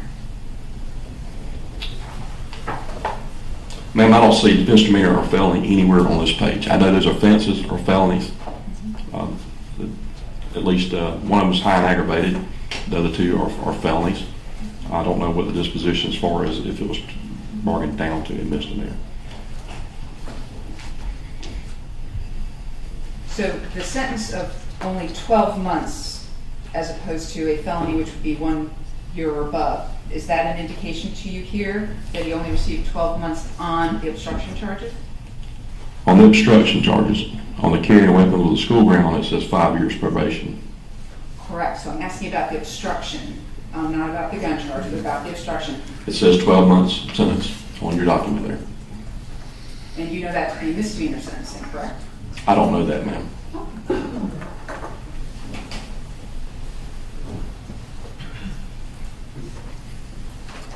I have nothing further. Maybe excused. Or do you have anything further? Sorry. Thank you, Judge. I didn't mean to interpret your return to council table. Thank you, Chief. You missed it. Yes, thank you.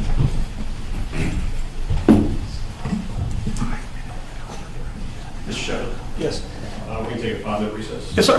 Ladies and gentlemen, 5 minutes, and we'll come back on just before the top of the hour.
Please be seated.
This is not going to be.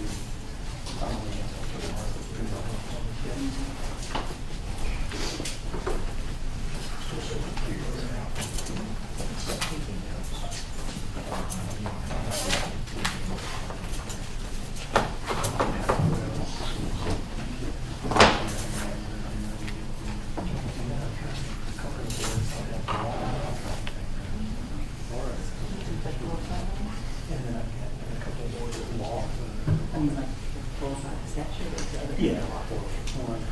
Just mention what they are.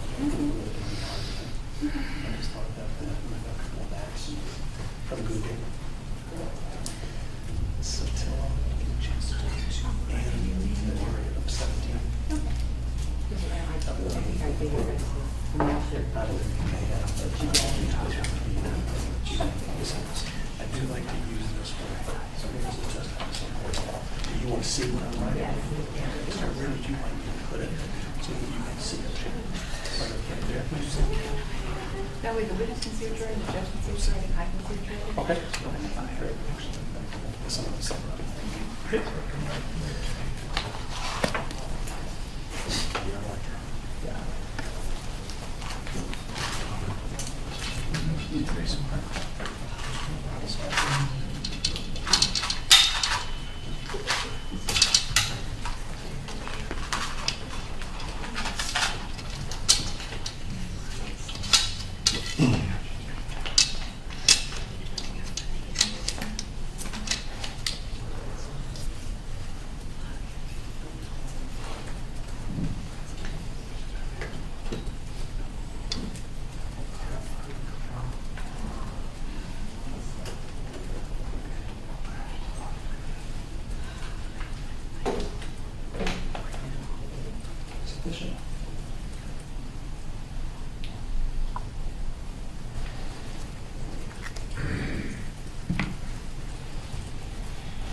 Okay.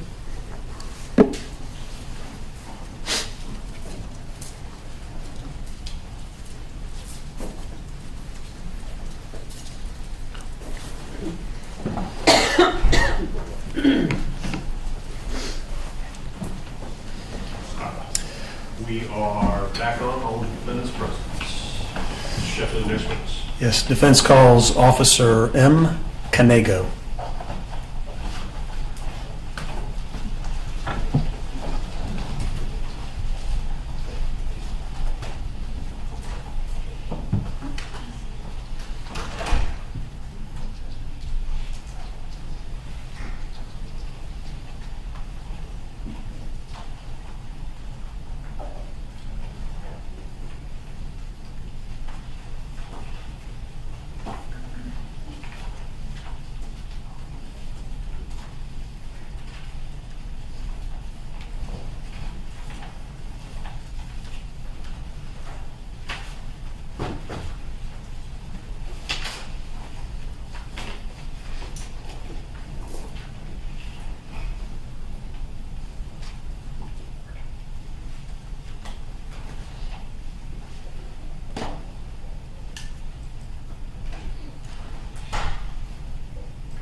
One moment, Your Honor. He's here. We're just trying to locate exactly where.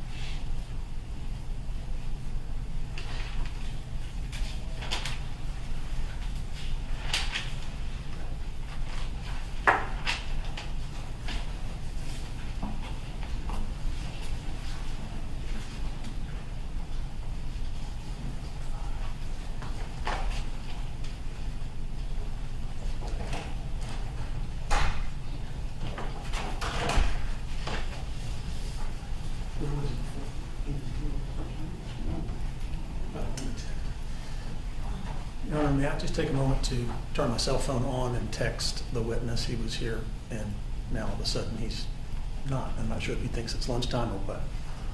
Would I have court's permission to do that? I assume we were told they were in the room. That's why I didn't handle this before Your Honor took the bench. Do we have another witness available? Probably. Let's see.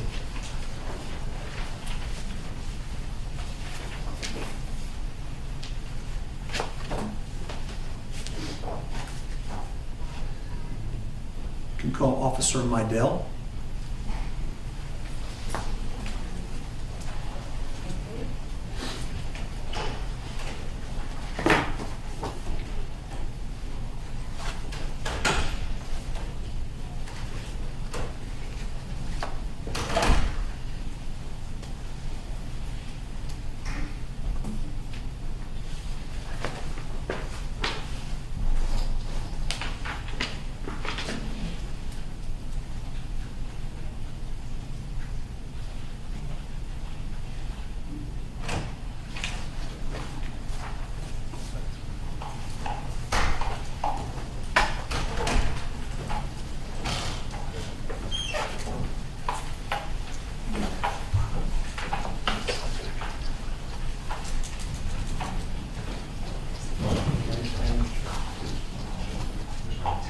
Do you solemnly swear or affirm the testimony you shall give to the court shall be the truth, the whole truth, and nothing but the truth, so help you God? I do.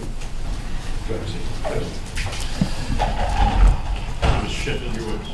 Thank you. Good afternoon, officer. Good afternoon. Can you please tell me your name? Robert Mydell. How do you spell your last name? Mydell. Okay. I want to take you back to December 1st of 2017 in an incident at Walmart shopping mall and your memory about that incident, okay? Okay. Are you familiar with your role in, or do you recall your role in investigating a shoplifting that involved Mr. Ahmaud Arbery and some other juveniles? I do. Okay. Did you say 2018 or 13? I said 2017, Your Honor. 17. Yes. I want to ask you about that, the observations that you made that day and your interactions with Mr. Arbery in particular, okay? Okay. All right. How was it that you were alerted to come out to Walmart? We're advised by dispatch at 14:53 hours or 2:53 p.m. about a shoplifting that had occurred at Walmart at 150 Altam Connector, and there were 4 black males who were confronted by the loss prevention officer who were trying to leave the scene as I was arriving. And what did you understand the nature of the confrontation was? That the suspect in question was trying to take out a Vizio 65-inch TV through the grocery side doors. And by suspect in question, do you mean Mr. Arbery? Yes. Okay. What did the officers there, the loss prevention officers there, tell you that they observed him do? That he had the Vizio TV in a shopping cart trying to wheel it out of the grocery side doors, but they stopped him as he was going out the main exit. Do you know what they said to him? I'm not entirely sure what they said. All right. And what about what he may have said to them? I'm not sure. All right. When did you meet up with Mr. Arbery? I arrived in the parking lot from the Altama Connector side, and I saw the 4 individuals in question walking through the parking lot. and I cut them off before they could get out to the connector. Were they still in the presence of the person that had stopped them at the door? He was falling behind them, yes. Okay, how far behind him was he when he was following them? No more than like 30 feet. Do you know if he was asking them to stop or whether he was trying to engage them to stop and wait for law enforcement to arrive? I'm not sure about the conversation that he may have had as I was arriving. What did you see when you arrived? Just the 4 males that the loss prevention officer was following that just walked through the parking lot. Okay, and did you approach Mr. Arbery? I approached all 4 individuals at the same time. While they were walking? That's correct. Okay, and what happened next? It was only me at the time, and there was 4 of them, and for just my safety and just to make sure that no one tried to run away while I was still investigating, I had them all sit on the ground until I had backup officers arrive. Okay. Have you gone back through and looked at, did you have body cam that day? I did. Have you gone back and looked at your body cam video from that day? I did. You reviewed it before your testimony today? Yes. Okay. Do you remember whether or not when you asked those individuals, and particularly Mr. Arbery, to stop walking, if Mr. Arbery stopped walking up on your command? They did, and he did. However, Mr. Arbery was the only one who was vocal about it. Okay, what do you mean by vocal? He was a little confrontational. At first, he didn't want to do it. He didn't want to comply with sitting down.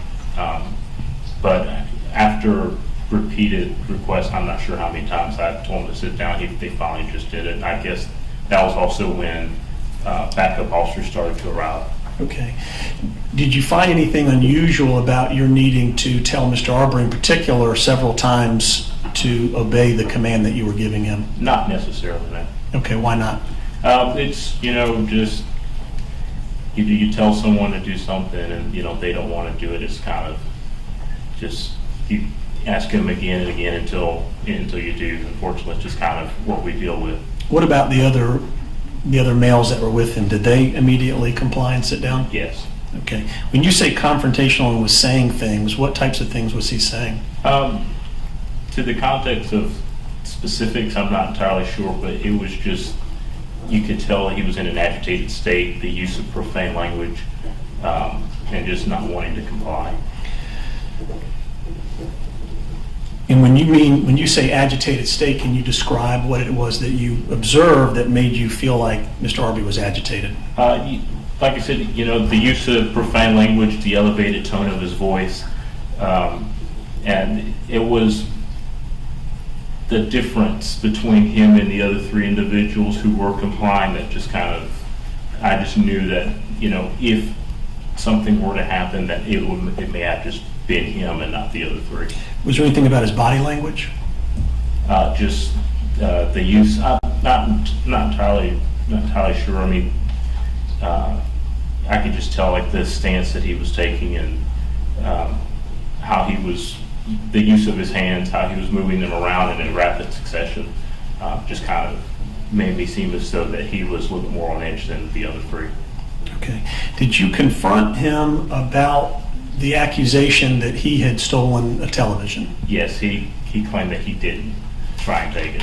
Was the other officer present there with you, talking to you about what he, not the other officer, but the store manager or the store personnel? Yes, I'm sorry, go ahead. Was that person present explaining to you in front of Mr. Arbery what he had observed Mr. Arbery do? Yes. Essentially confronting with Mr. Arbery that there was eyewitness accounts of his conduct? That's correct. And did he maintain that he had done nothing wrong? At the time, yes. Did you find anything unusual about that? No. Okay.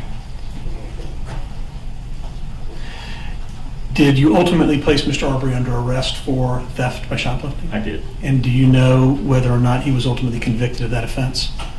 Yes. He was convicted for felony shoplifting? That's correct. Okay. I have noted on this board, did you help me create this board? No. I've noted here that there's a photograph here and it says arrest felony theft near the end of 2017. Is that accurate in terms of the timeline that I have here? That's correct. Okay. On that particular day, do you recall what he was wearing? He was wearing a Black jacket with fur around the hood, no shirt underneath it, shorts and tennis shoes. Okay. What was the weather like that day? If I recall, it was sunny. Okay, what that temperature, was it hot or cold? It's December, so was it cold on that day or was it hot? Do you recall? Well, it's December in southeast Georgia. It was actually probably a little warmer than usual. Did you find anything unusual or odd about the fact that, how would you classify this jacket? Was it a summer lightweight jacket or was it a winter coat? Use your own words. I would describe it as a winter coat. It was big, it was fluffy, but because he wasn't wearing an undershirt and the jacket was open, I didn't really think too much into it. Okay. 1 second, please.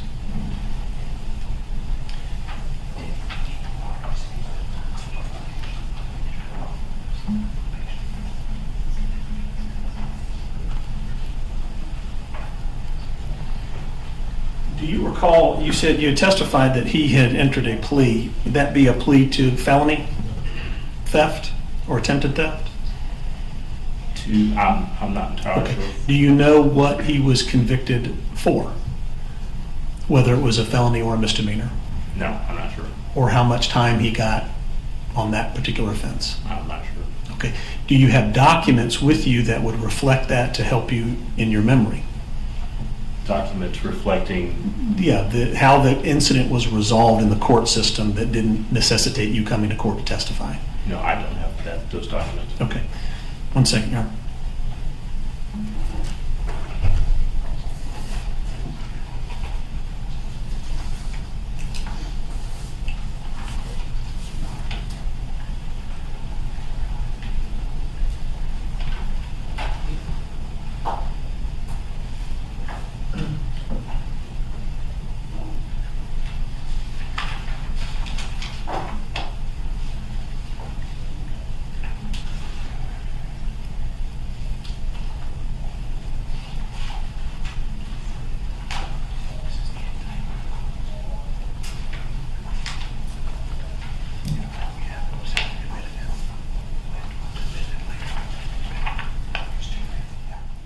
Nothing from you, Your Honor. Just okay. Thank you, Judge.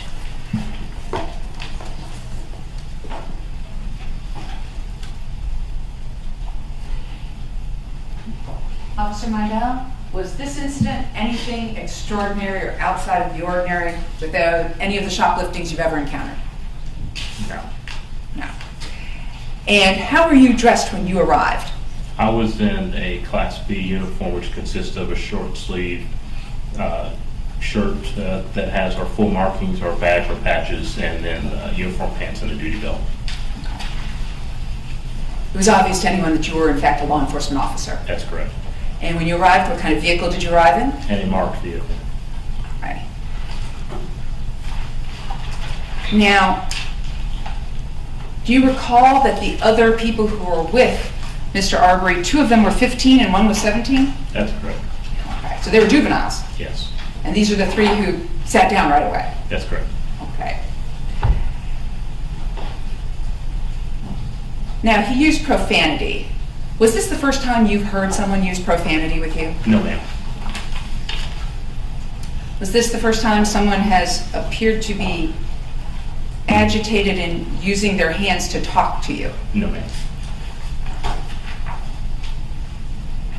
At any point in time, did you pull out your firearm on Mr. Arbery? No, ma'am. Is it unusual to have to repeat your commands to people? No, it's not. And the loss prevention officer, he personally saw Mr. Arbery attempting to wheel out the TV, is that right? That's correct. And he reported that directly to you? That's correct. All right. Now, you placed Mr. Arbery under arrest. Yes, ma'am. What did you say to him when you placed him under arrest? That he was being placed under arrest, and I read him his Miranda rights. Okay, so you actually said the words, "You're under arrest." That's correct. Is that how people know they've been placed under arrest? Yes, ma'am. And at no time did he run from you? No. Did he offer you violence at any point in time? No.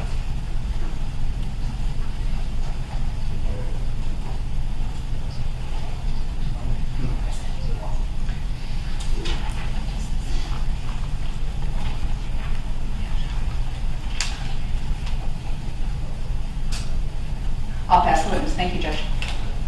Avery, Rick. Nothing further, Your Honor. Thank you. Witness may be excused. Thank you. You may step down, Your Honor. Thank you.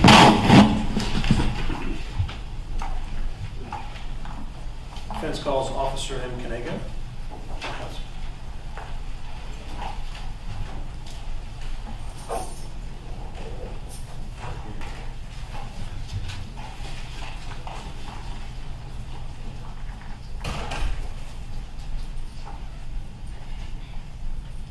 Your Honor, while we're waiting for the next witness, I just want the record, I think the record's clear. We have joined in this motion, but we do not intend to ask any questions or recall any witnesses, or otherwise you don't need to ask if we have questions, but I just want to make it clear we are joining in the motion. Just to be clear to go, the motion itself was signed off by Mr. Sheffield and Mr. Rubin, and both defense counsel for agreeing with Michael. I assume Mr. Sheffield is speaking for all on this? I'm speaking for the Michael, Travis and Greg Michael, and I understand that counsel for Mr. Bryant wants to join in that written motion and has now said he's not going to ask questions, but I've not been in communication with him about the questions that I'm asking today and all that, so I think that'll be up to him to decide if he wants to ask questions or not. It is absolutely right. Yeah. We have no idea what he's presenting today, but we did file a written motion to adopt, and this motion was indicated by name, by number. I'm just saying that I don't have, the court doesn't need to ask me if I have any questions or witnesses, but I just wanted that to be clear. Okay, let's go to the witness. Do you solemnly swear or affirm the testimony you shall give to the court shall be the truth, the whole truth, and nothing but the truth, so help you God? I do.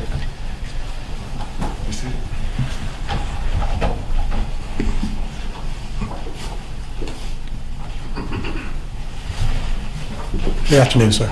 Good afternoon. If you'll please give us your full name and spell your full name. It's Michael Canego, Michael Kanago. Very good. I want to direct your attention back to November 7th, 2017, when you had some involvement with Mr. Arbery, okay?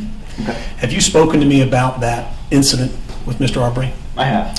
And in preparation for your testimony today, do you recall that you had a body cam video operating during that encounter? I did. Okay. Have you reviewed your body cam video about that encounter on that day? Yes. Okay.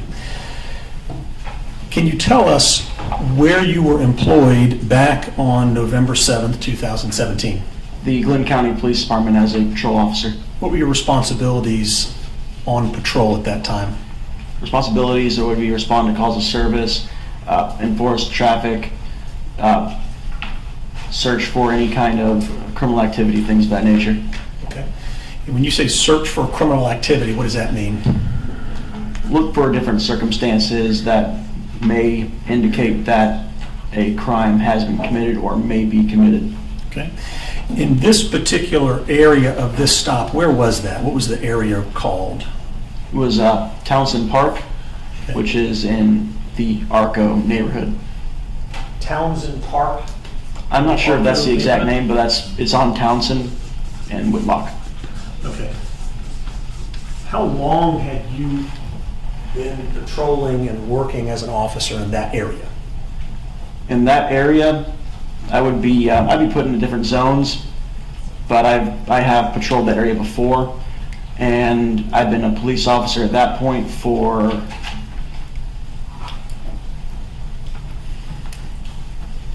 I think about 6 months. Okay.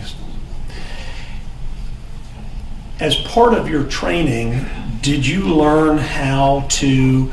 I'm sorry, it was actually a year and a half I was a police officer. I had to do some mathematics. That's I okay, yeah, apologize. so November 2017, so you started back in 2015 at some point, or 2016. Okay. As part of your training, had you had any type of training about how to communicate with people in the community while you're investigating crimes that they could be involved with? Yes. Tell me a little bit about your communication training and background.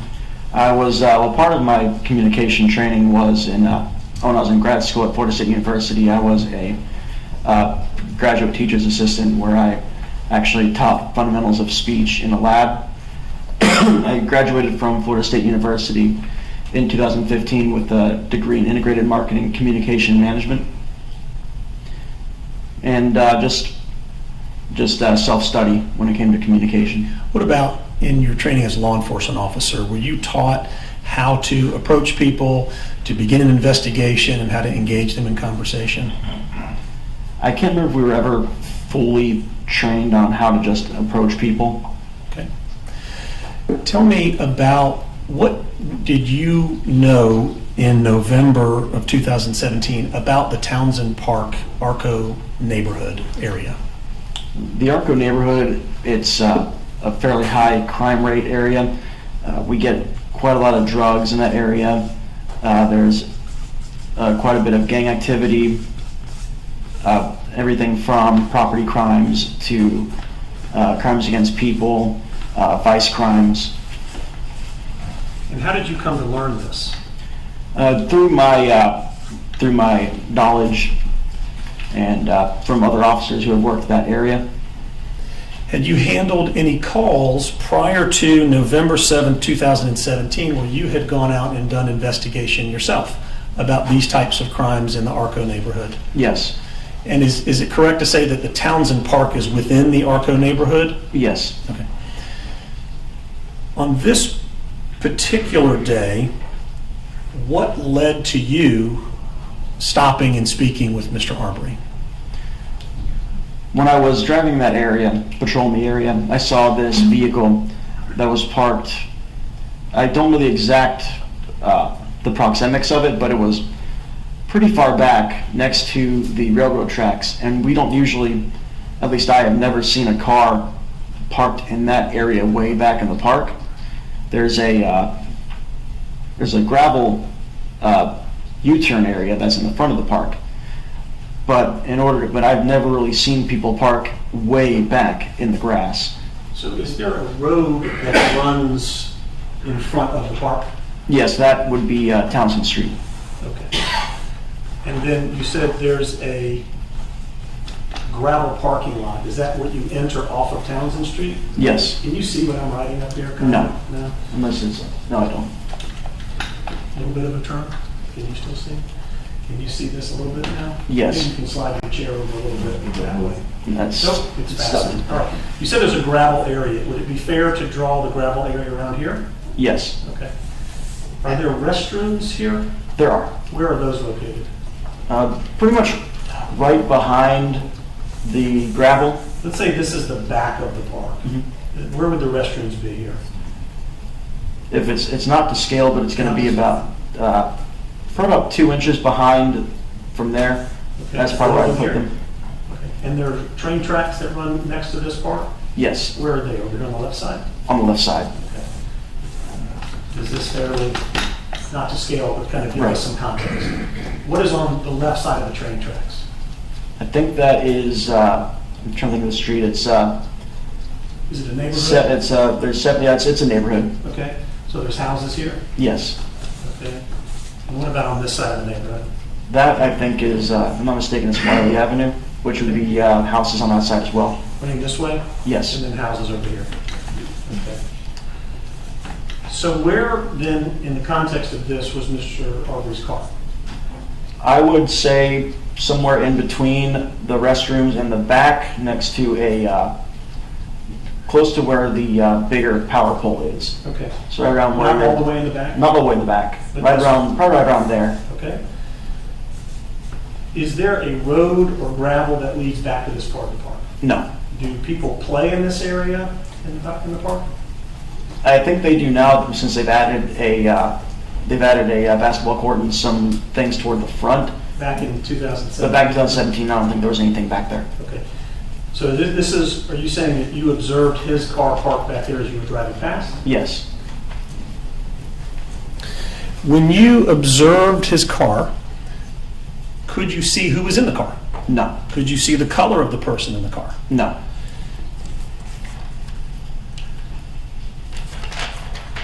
Why is it that you decided that you were going to go and see what that car was doing back there? It was strange to see cars parked that far back, and just given that this neighborhood is known for specific crimes involving drugs, specific crimes, I just wanted to make sure that everything inside of that vehicle was within the boundaries of the law. Okay. At this point, as an officer who wants to investigate this, what did you decide that you were going to do and by heading back there? I was going to check the registration of the vehicle, make sure the vehicle wasn't stolen. Was going to see if I can make contact with the occupant, make sure that he doesn't have any warrants, he or she, whoever that person would have been, doesn't have any warrants, make sure they have a valid license, things like that. Were you interested in investigating whether or not there was drug activity? You had mentioned drug activity. Were you going to investigate whether there was any evidence of drug activity? Yes. Were you going to investigate whether there was any evidence of gang activity? Yes. Or an ongoing or potentially people or property type of a crime? Yes. Had you determined by the time you started to drive back that way that this was going to be the course of your investigation? I determined that I was going to try to investigate what was going on back there, make sure that there was no crime being committed. Okay.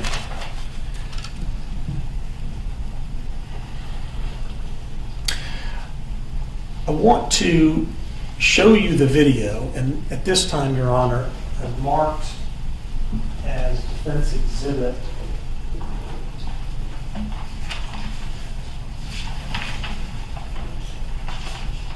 I think it's 28. Let me double check.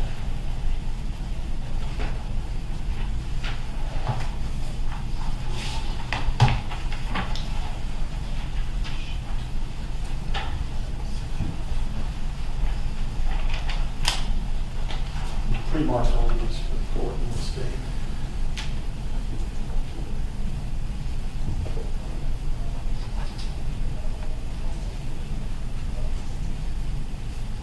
Defense Exhibit 21. I'm going to show you, officer, this. Can you see the screen over here? I can't, if I can, Can you is it stand if I up? stand up? Yeah. Yes, is that okay, Your Honor?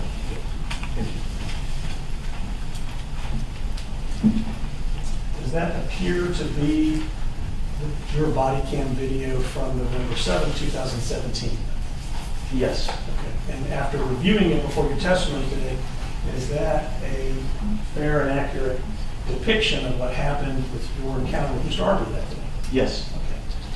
Right. This time I'd like you to have a seatbelt. You need to go to see it. There's not a monitor for the witness, Your Honor, is that what I understand? Yeah, that's the case. So, Can we have the witness on? That's a live mic up to the right now.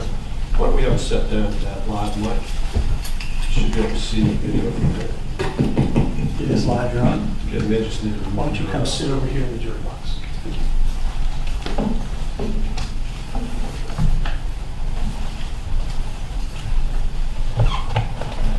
I would like to ask you to talk with us about the observations that you're making, why you did what you're doing, and how you interpreted Mr. Arbery's conduct and behavior on that day. I'm going to object to that. What happened on this video. His interpretation and what it meant to him is totally irrelevant for the purpose of the 404B motion. Actually, Your Honor, the reason that we feel this particular event is important under 404B is that it is an interaction between Mr. Arbery and this witness. And so the only way we can really get to the essence of how the interaction is relevant is have a little bit of context with the way that this interaction made this witness feel, what he tried to do to assess the situation, because it's going to, again, go to the way that Mr. Arbery behaves and what it says about his intent and motive under similar circumstances when being confronted about his conduct and behavior. So I don't expect it's going to be extensive, but we will play the video and I'll ask a few questions along the way.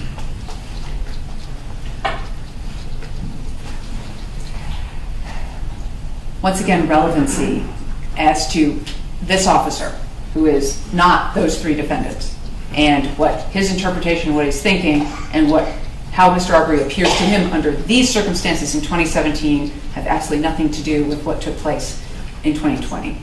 So, what I'm hearing is twofold. One is the objection to the omission of the evidence itself, which is still before the court. We're going to move through that. As to what I understood the request was by counsel was to have the witness explain conduct. Now, the way you asked the question made it sound like he was going to be explaining Mr. Arbery's conduct in the video. I won't allow it that way, but the witness can explain what he was doing and why. Right. But to the extent that he is speculating about Correct. whatever the Mr. Arbery was thinking of, Correct. That's not coming in. Absolutely, and we are not admitting it for that, not seeking to admit it for that point, for this witness to speculate. All right, go ahead. Okay, great.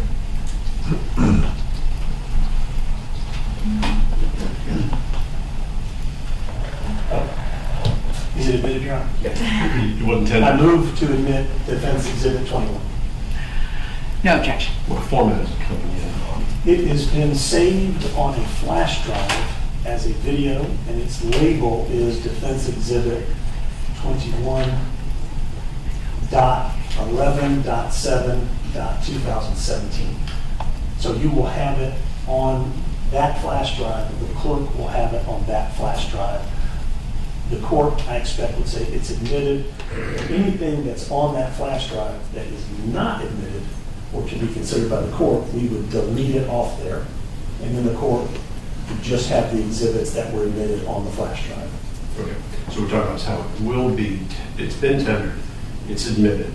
As far as physically getting into the record, what we're saying is we will wait until the end of this hearing, and whenever flash drive is submitted to the clerk, we'll only have what has been tendered and admitted, or tendered and not admitted to them. Nothing that has, what? I'll leave it at that. That's correct. Okay, all right, we're clear. Thank you.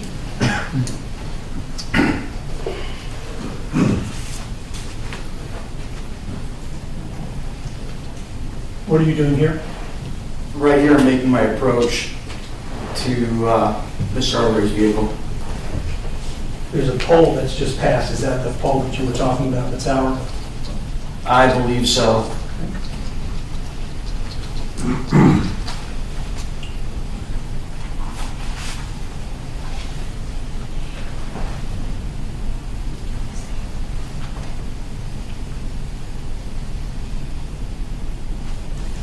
we don't have volume.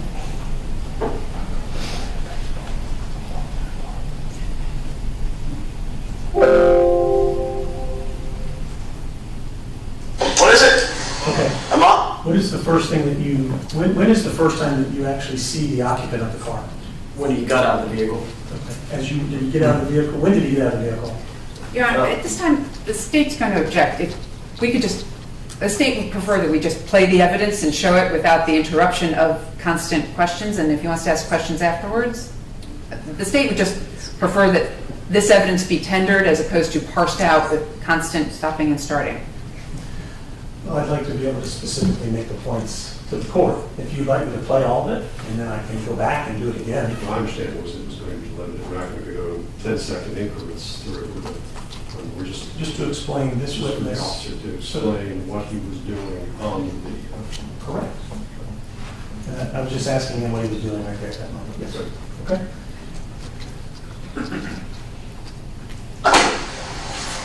What you doing out here, man? What's up? Yep. Why did you ask him what he's doing out there? Just a way to make contact with him. Okay. Find out, if I can find out what he was doing, just to get a baseline what he wanted to do, or what he was doing out in the park. All right. Work today? Just rapping in the ball. Gotcha. You got an ID on you, man?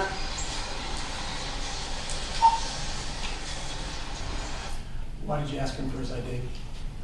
As for his ID, just to make sure that he didn't have any warrants, make sure that he's not involved in any ongoing criminal investigation. You mentioned that you had decided before you even drove all the way down there, that you were going to do an investigation. Is this part of that investigation? Yes. I see that you're moving over now to the right side of this car, to the front passenger side. Why are you doing that? We do that to gain a tactical advantage, to make sure that they're not, somebody isn't trying to grab a weapon, hide evidence, just to keep an eye on the person's hands. Did you have any information about Mr. Arbery that he had a weapon at that point? No. So why are you doing it in this situation?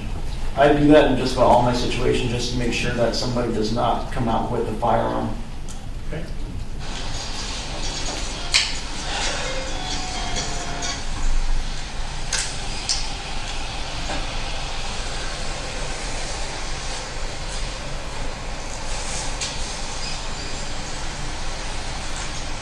Thanks, man. We're right over with you, okay? At this point, is there anything unusual to you about this encounter? The only thing unusual at this point was just how far back it was parked. Okay. What are you doing now? Now I'm running his information through GCIC and CIC through our service channel. That's our dispatch operator that tells us if the person in question has warrants or we run the registration of the vehicle, make sure it's not stolen, make sure that insurance registration is active, make sure he has a valid license. And again, is this part of the initial investigation that you had sought out to do? Yes. 185 dispatch, I'll be on service. 185 service. Get a 2728 through Georgia, please.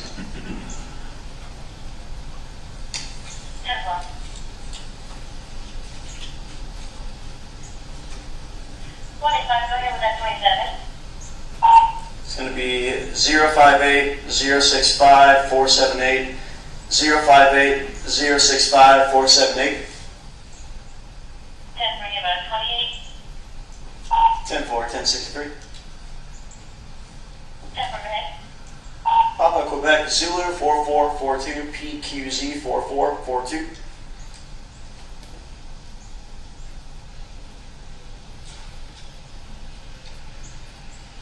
Oh, and 058.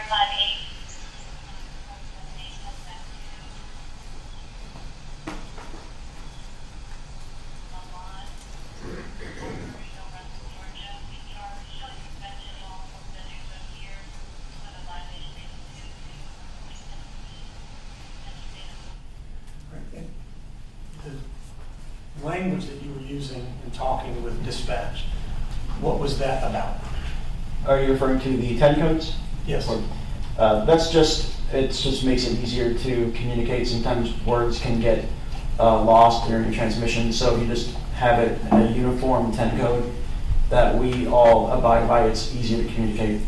Did you learn anything about Mr. Arbery's license or his vehicle? I learned that his license had been suspended.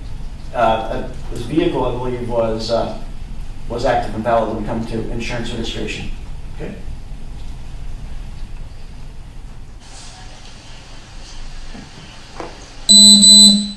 What is that noise? That loud beep is an intermittent beep that the body cam produces just to let us know that it's recording.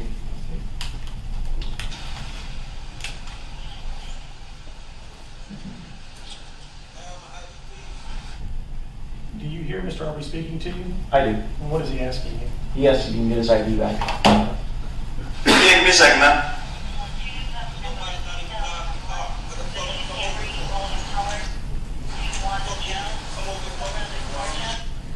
Do you hear what he's asking you at this point? Yes. What is he asking you?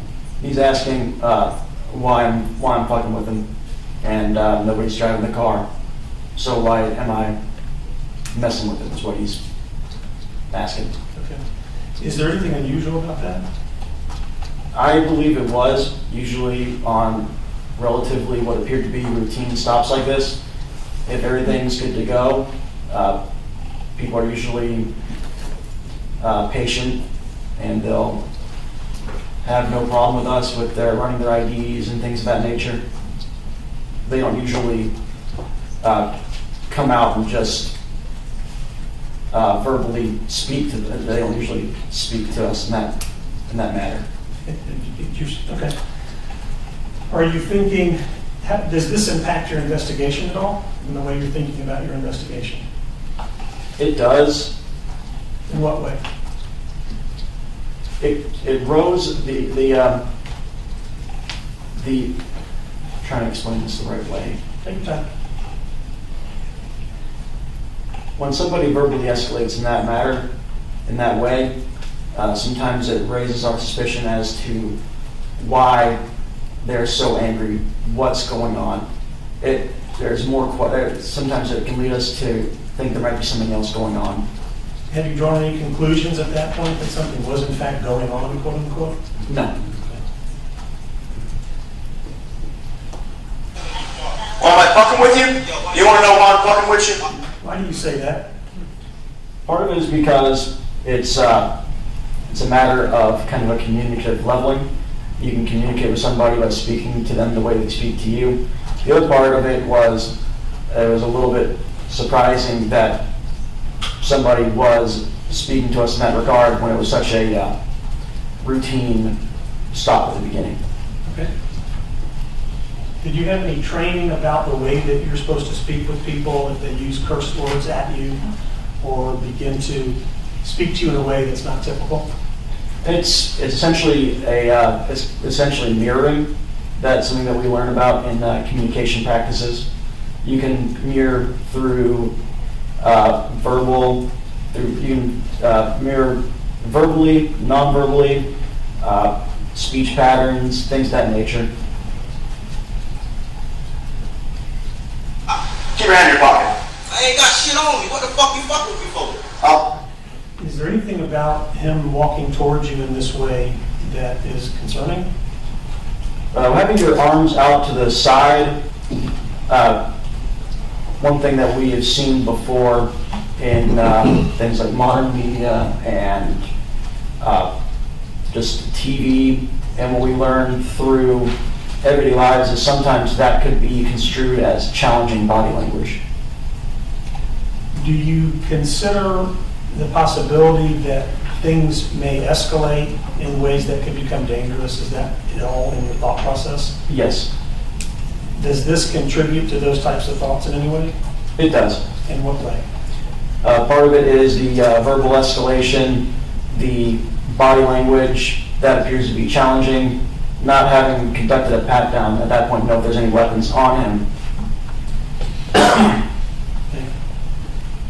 Tell you why I'm here, man. I'll tell you why. Because this area is known for drug activity. Drug? Why do you tell him that? He asked me. Okay. And how the fuck I'm drug and take what I want to blue weed? Back up. Take my shit. Back up. This is a closing of the distance between the two of you. Is there anything concerning about that? Yes.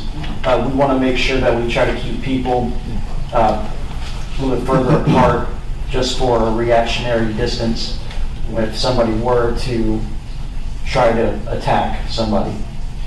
In your mind, is there anything that is assaultive about this conduct or not? When we're approached that quickly, it's seen as a threat. At least I saw it as a threat for me. How did you choose to handle it? Verbally telling him to back up, putting my hand up as a nonverbal cue to step back. Okay. Fuck you talking about? You want back up? Fucking shit. Bitch, you hit. Send me another unit, please. Send me another unit. All right, so you're calling for another unit. Why? Since he had approached me and closed the distance with that kind of speed, and also because he was verbally escalating and also non-verbally escalating through his body language, it's usually better to have more than one officer in case things do get physical. Why don't you just say, you know what, forget this. I'm going to leave this fellow alone and move on. Just because we were already in this investigation, I wanted to find out what he was so angry about and see if there was more to it. We don't really have much of a luxury of just letting it go. Did you hear what he said to you about the name that he called you and that he was, I'm going to quote, bitch, I'm going to fuck you up? Did that register with you? I didn't hear that until I watched the body cam footage a couple years later. Okay. Seeing it now, is there anything about it that is concerning to you? Yes, What? that's a verbal threat of violence. Shit, fuck you talking about? Oh, what? Turn around, put your hands on the car. Turn around, put your hands on the car. What's up? Turn around, put your hands on the car. I'm checking for weapons. I'm checking for weapons. Why are you doing this? You said you're checking for weapons. Why are you doing that?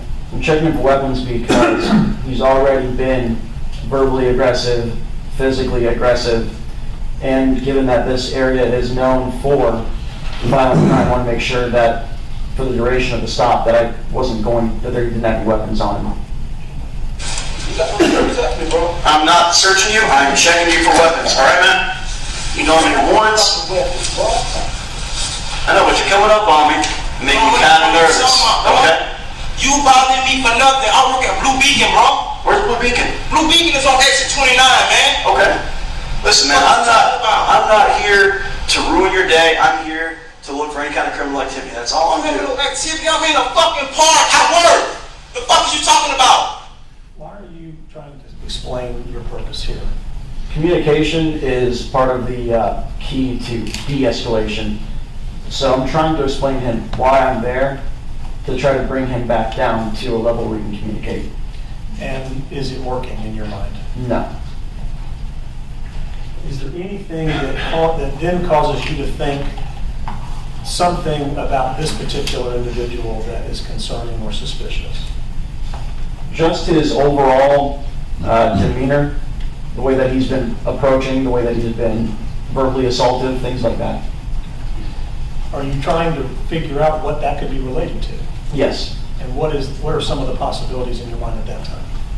Some of the possibilities are he's trying to, this is just speculation at this point. Well, but let me stop you there. Are you trying to make decisions about what to do next in your investigation? Yes. And so I'm asking you what you're thinking in your own mind about what could be happening with this particular individual. What I'm thinking is maybe he could be on some kind of drug, given he's so verbally aggressive and physically aggressive. Is mental illness, or that he could have some kind of emotional or mental problem, is that a consideration? It is. Have you dealt with those types of issues as an officer on the force? Yes. At that time, had you dealt with those kind of issues? Yes. I fucking work. Check my damn history. Go to my job. Okay. She call my job right now. I How gotta do you work. call your job, man? Shit, what the fuck you talking about? Shit. What? What are you doing now? Right now I'm trying to look into the vehicle under plain view, see if there's anything of concern in the vehicle. Why? Just part of the investigation, to make sure there aren't going to be any other, make sure I can't see any drugs or guns or anything that could be concerning in plain view. When you say it's part of your investigation, are you saying the one that you decided you were going to do when you pulled into the park in the first place? Yes. Okay. I'm not going to your car. Bro, don't touch me, bro. You can't touch Listen. me, bro. Don't touch. So what happened there in your estimation? He approached me thinking I was going to go into his car, which I wasn't going to do.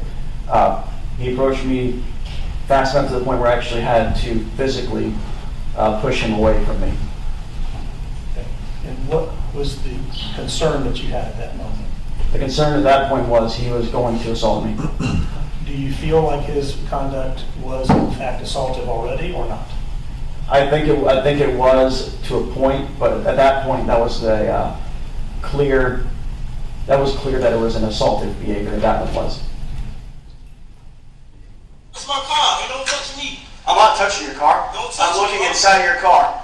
Don't touch me. You can't look inside my shit. Yeah, I'm 10-4. Send me another unit. What does that mean? I'm 10-4, send me the unit. That means I'm okay, but send me another officer.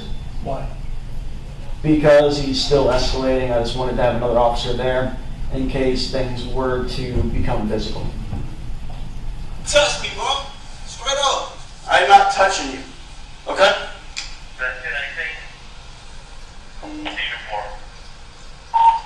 Just very angry. Listen, man. Just chilling? Chilling, bro. I'm rapping in the car. To instrumentals. Okay. That's fine. I'm just trying to figure out what's going on here. Why are you talking to him in this way now? I'm just trying to de-escalate the situation, trying to bring him back down like I was before, For what purpose? just so I can have a discussion with him and continue my investigation without running the risk of any kind of physical altercations. So at this point, the totality of your experience thus far with Mr. Arbery, how would you characterize that in terms of your other experiences when you conduct these types of investigations? This one was abnormal from what I had when it came to these more routine, suspicious vehicle, suspicious person calls. It's much more assaultive than the ones I've been on.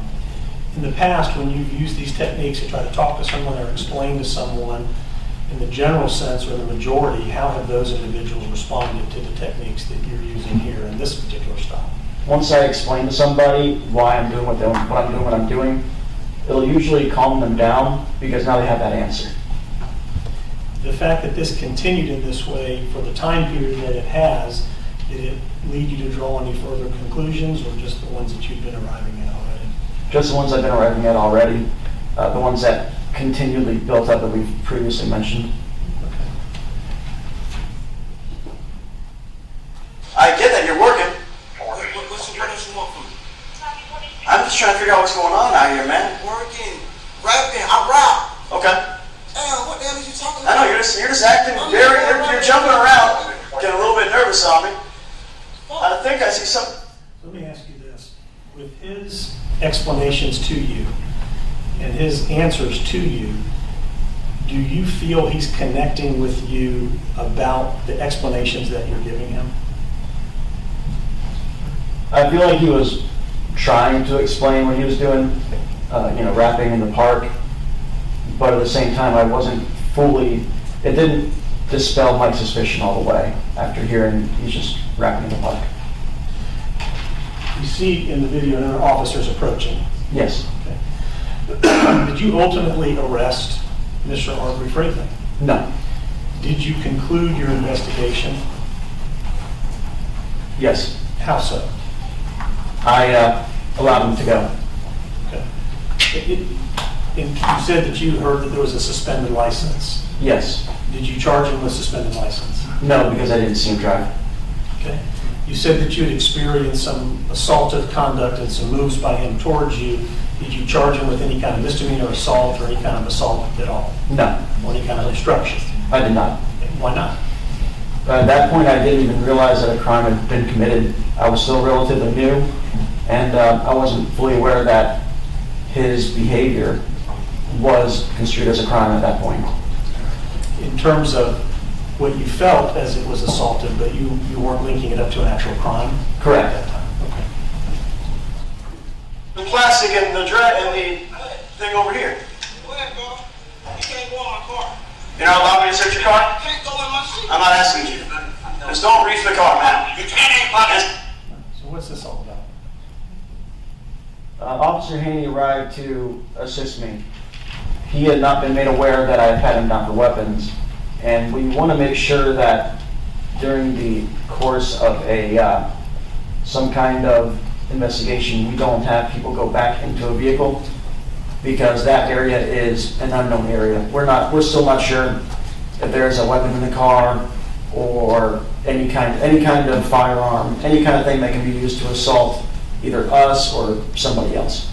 So we want to keep him from going back into his car. You say this is Officer Haney. Haney. You said he wasn't aware that you'd already done a pat down for weapons. Correct. Why not? I never broadcasted over the radio, didn't tell him. Everybody, down. Warning, down. Stay on the ground. Stay on the ground, okay? Keep your hands out. No, keep I've already checked for weapons. I've checked for weapons. Okay. Listen, man. I'm not here to mess with you, okay? I've been cool with you.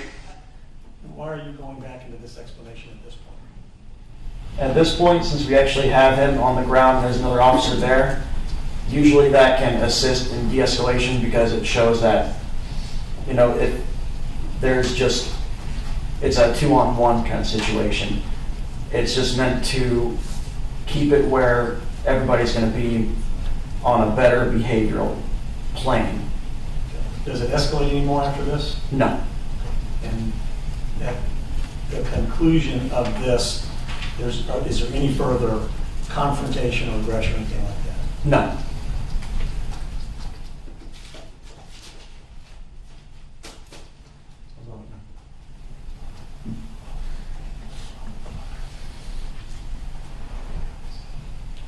Officer, have you helped me create this board? Sorry? Have you helped me create this board? No. All right, I've noted up here the body cam photograph that appears to be what we just saw, like a still out of that here in 2017. Have I accurately placed that on the timeline here in terms of 2017? Yes. It appears okay. I don't have any further questions, Your Honor. Do you need the video? Yes, thank you. So we'll keep them there? Yes, please.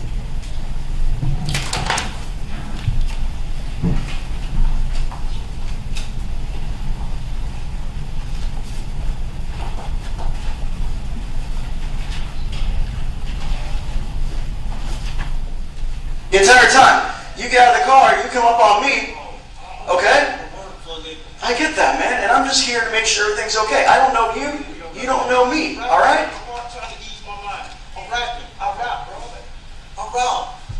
I got you, man, but when you run up on me and you get really jumpy, that's going to make me nervous too. I got 1 day off a week. 1 day. Okay. 1 day off a week. I'm trying to chill on my day off, bro. I'm I got up you. in the morning trying to chill. I see, and I get that. I get one to chill too. But we get a lot of bad stuff out here. We get gang and drug activity. We get all kinds of stuff out here. Ain't tired of any of that. No, it is not. But when you get up and start getting all crazy on me, it makes me a little bit nervous. You know what I mean? I'm not here to mess with your day, man. I'm not here to fuck with you. I'm not here to fuck up your day. I'm here to make sure everything's cool. But when you start getting jumpy, it makes me kind of nervous, thinking maybe there's something else going on here. Okay? I don't have anything. I'm just so aggravated because I work hard 6 days a week. I'm aggravated, bro. No, I got you. My wife not here. I'm chilling. I'm trying to ease my mind, bro. Chill. Route. I get that. So you don't have anything in the car? Because I looked in the driver, I looked in the pad, I looked in the middle of your car, in the center console. I saw some kind of plastic in there. If it's weed, I don't care. So with that being said, do you mind if I just look in your car really quick? Would you be okay with that? Yeah, why are you checking my car? You can say no if you don't want us to check your car. Okay. That's all we need, man. The car is not in motion. I'm not even driving the car. I know, I'm investigating suspicious activity, not doing a traffic stop. Okay? So in the park chilling, that's a crime. Well, when it's way back here, I know, man. It's just kind of weird. We don't see cars sitting out here that often. That's all that is, man, okay? I don't know when I need to do that. On my day off. Here's your ID back, man. Okay? I'm not here to mess with you. Like I said, I'm just here to make sure that people are doing their supposed to. If you're just chilling, that's fine. Okay? I'm not letting you chill, okay? I'm gonna get out your hair. Just want to make sure that everything was cool here. Nobody's not coming here. I'm chilling. It's only Okay. on there. I got you, man. But you get what happened here. I got you. I'm not here to mess with your day, okay? You're good to go. I'm gonna talk to my partner over here, all right?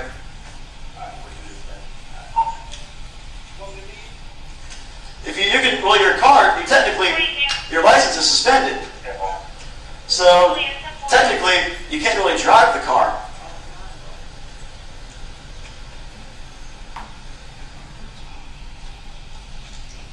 We'll go ahead and get out your hair, man.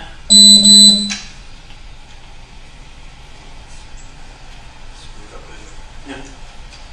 Yeah, he was very, very jumpy. Is that Mr. Arbery walking away? Yes. All right. So, Judge, do you want him to go ahead and leave this? Are we doing the video? We're done with the video. Yes. Yeah. You just return to the stand, please.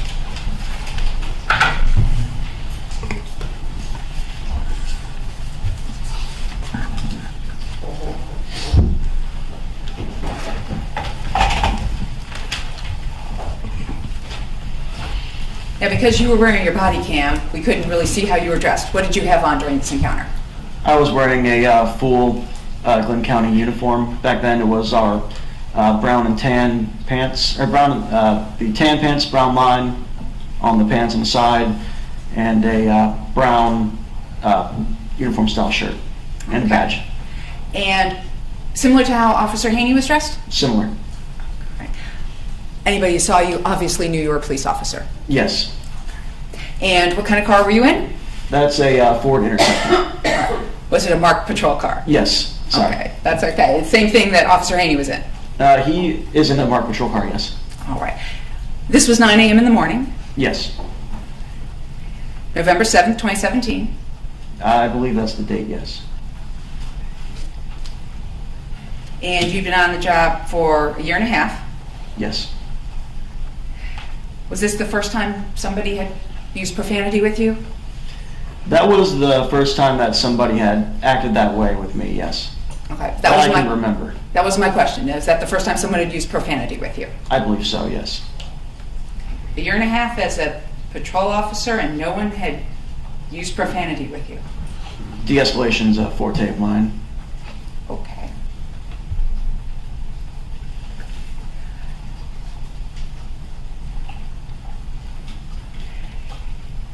And is this what we normally call active policing? I would consider it active policing, yes. Okay. Or proactive.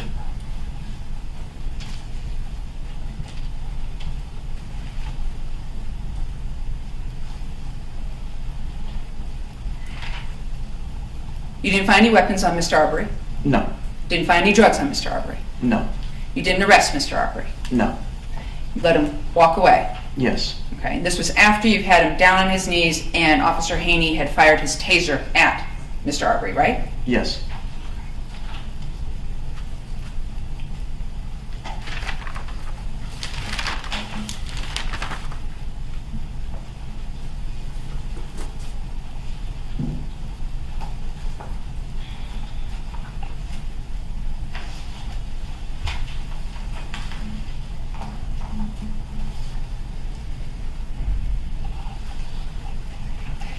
So while this park area is, as you described, a high crime area, you had absolutely no knowledge at all about what was going on with that car as far as a crime being committed. Correct. And when you did arrive, I'm sure you noticed on the video that when Mr. Arbery went over to his car, his music was in fact playing. Yes.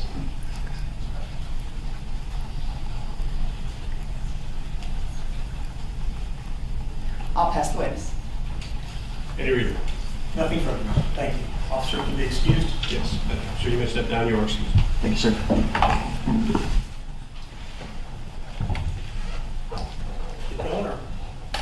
How long you guys with this? Same.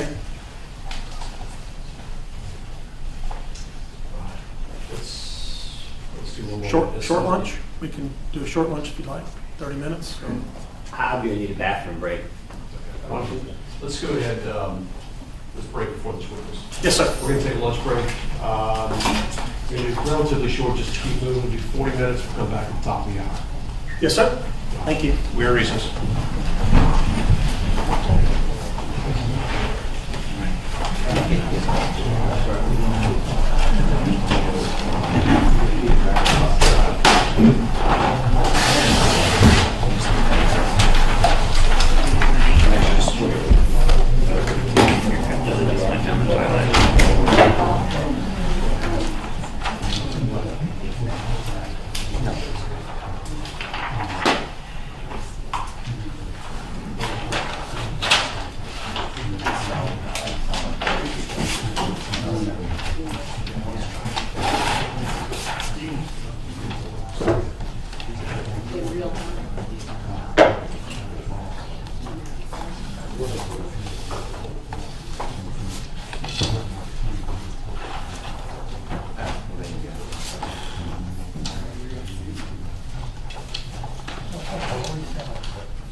Yeah, 40.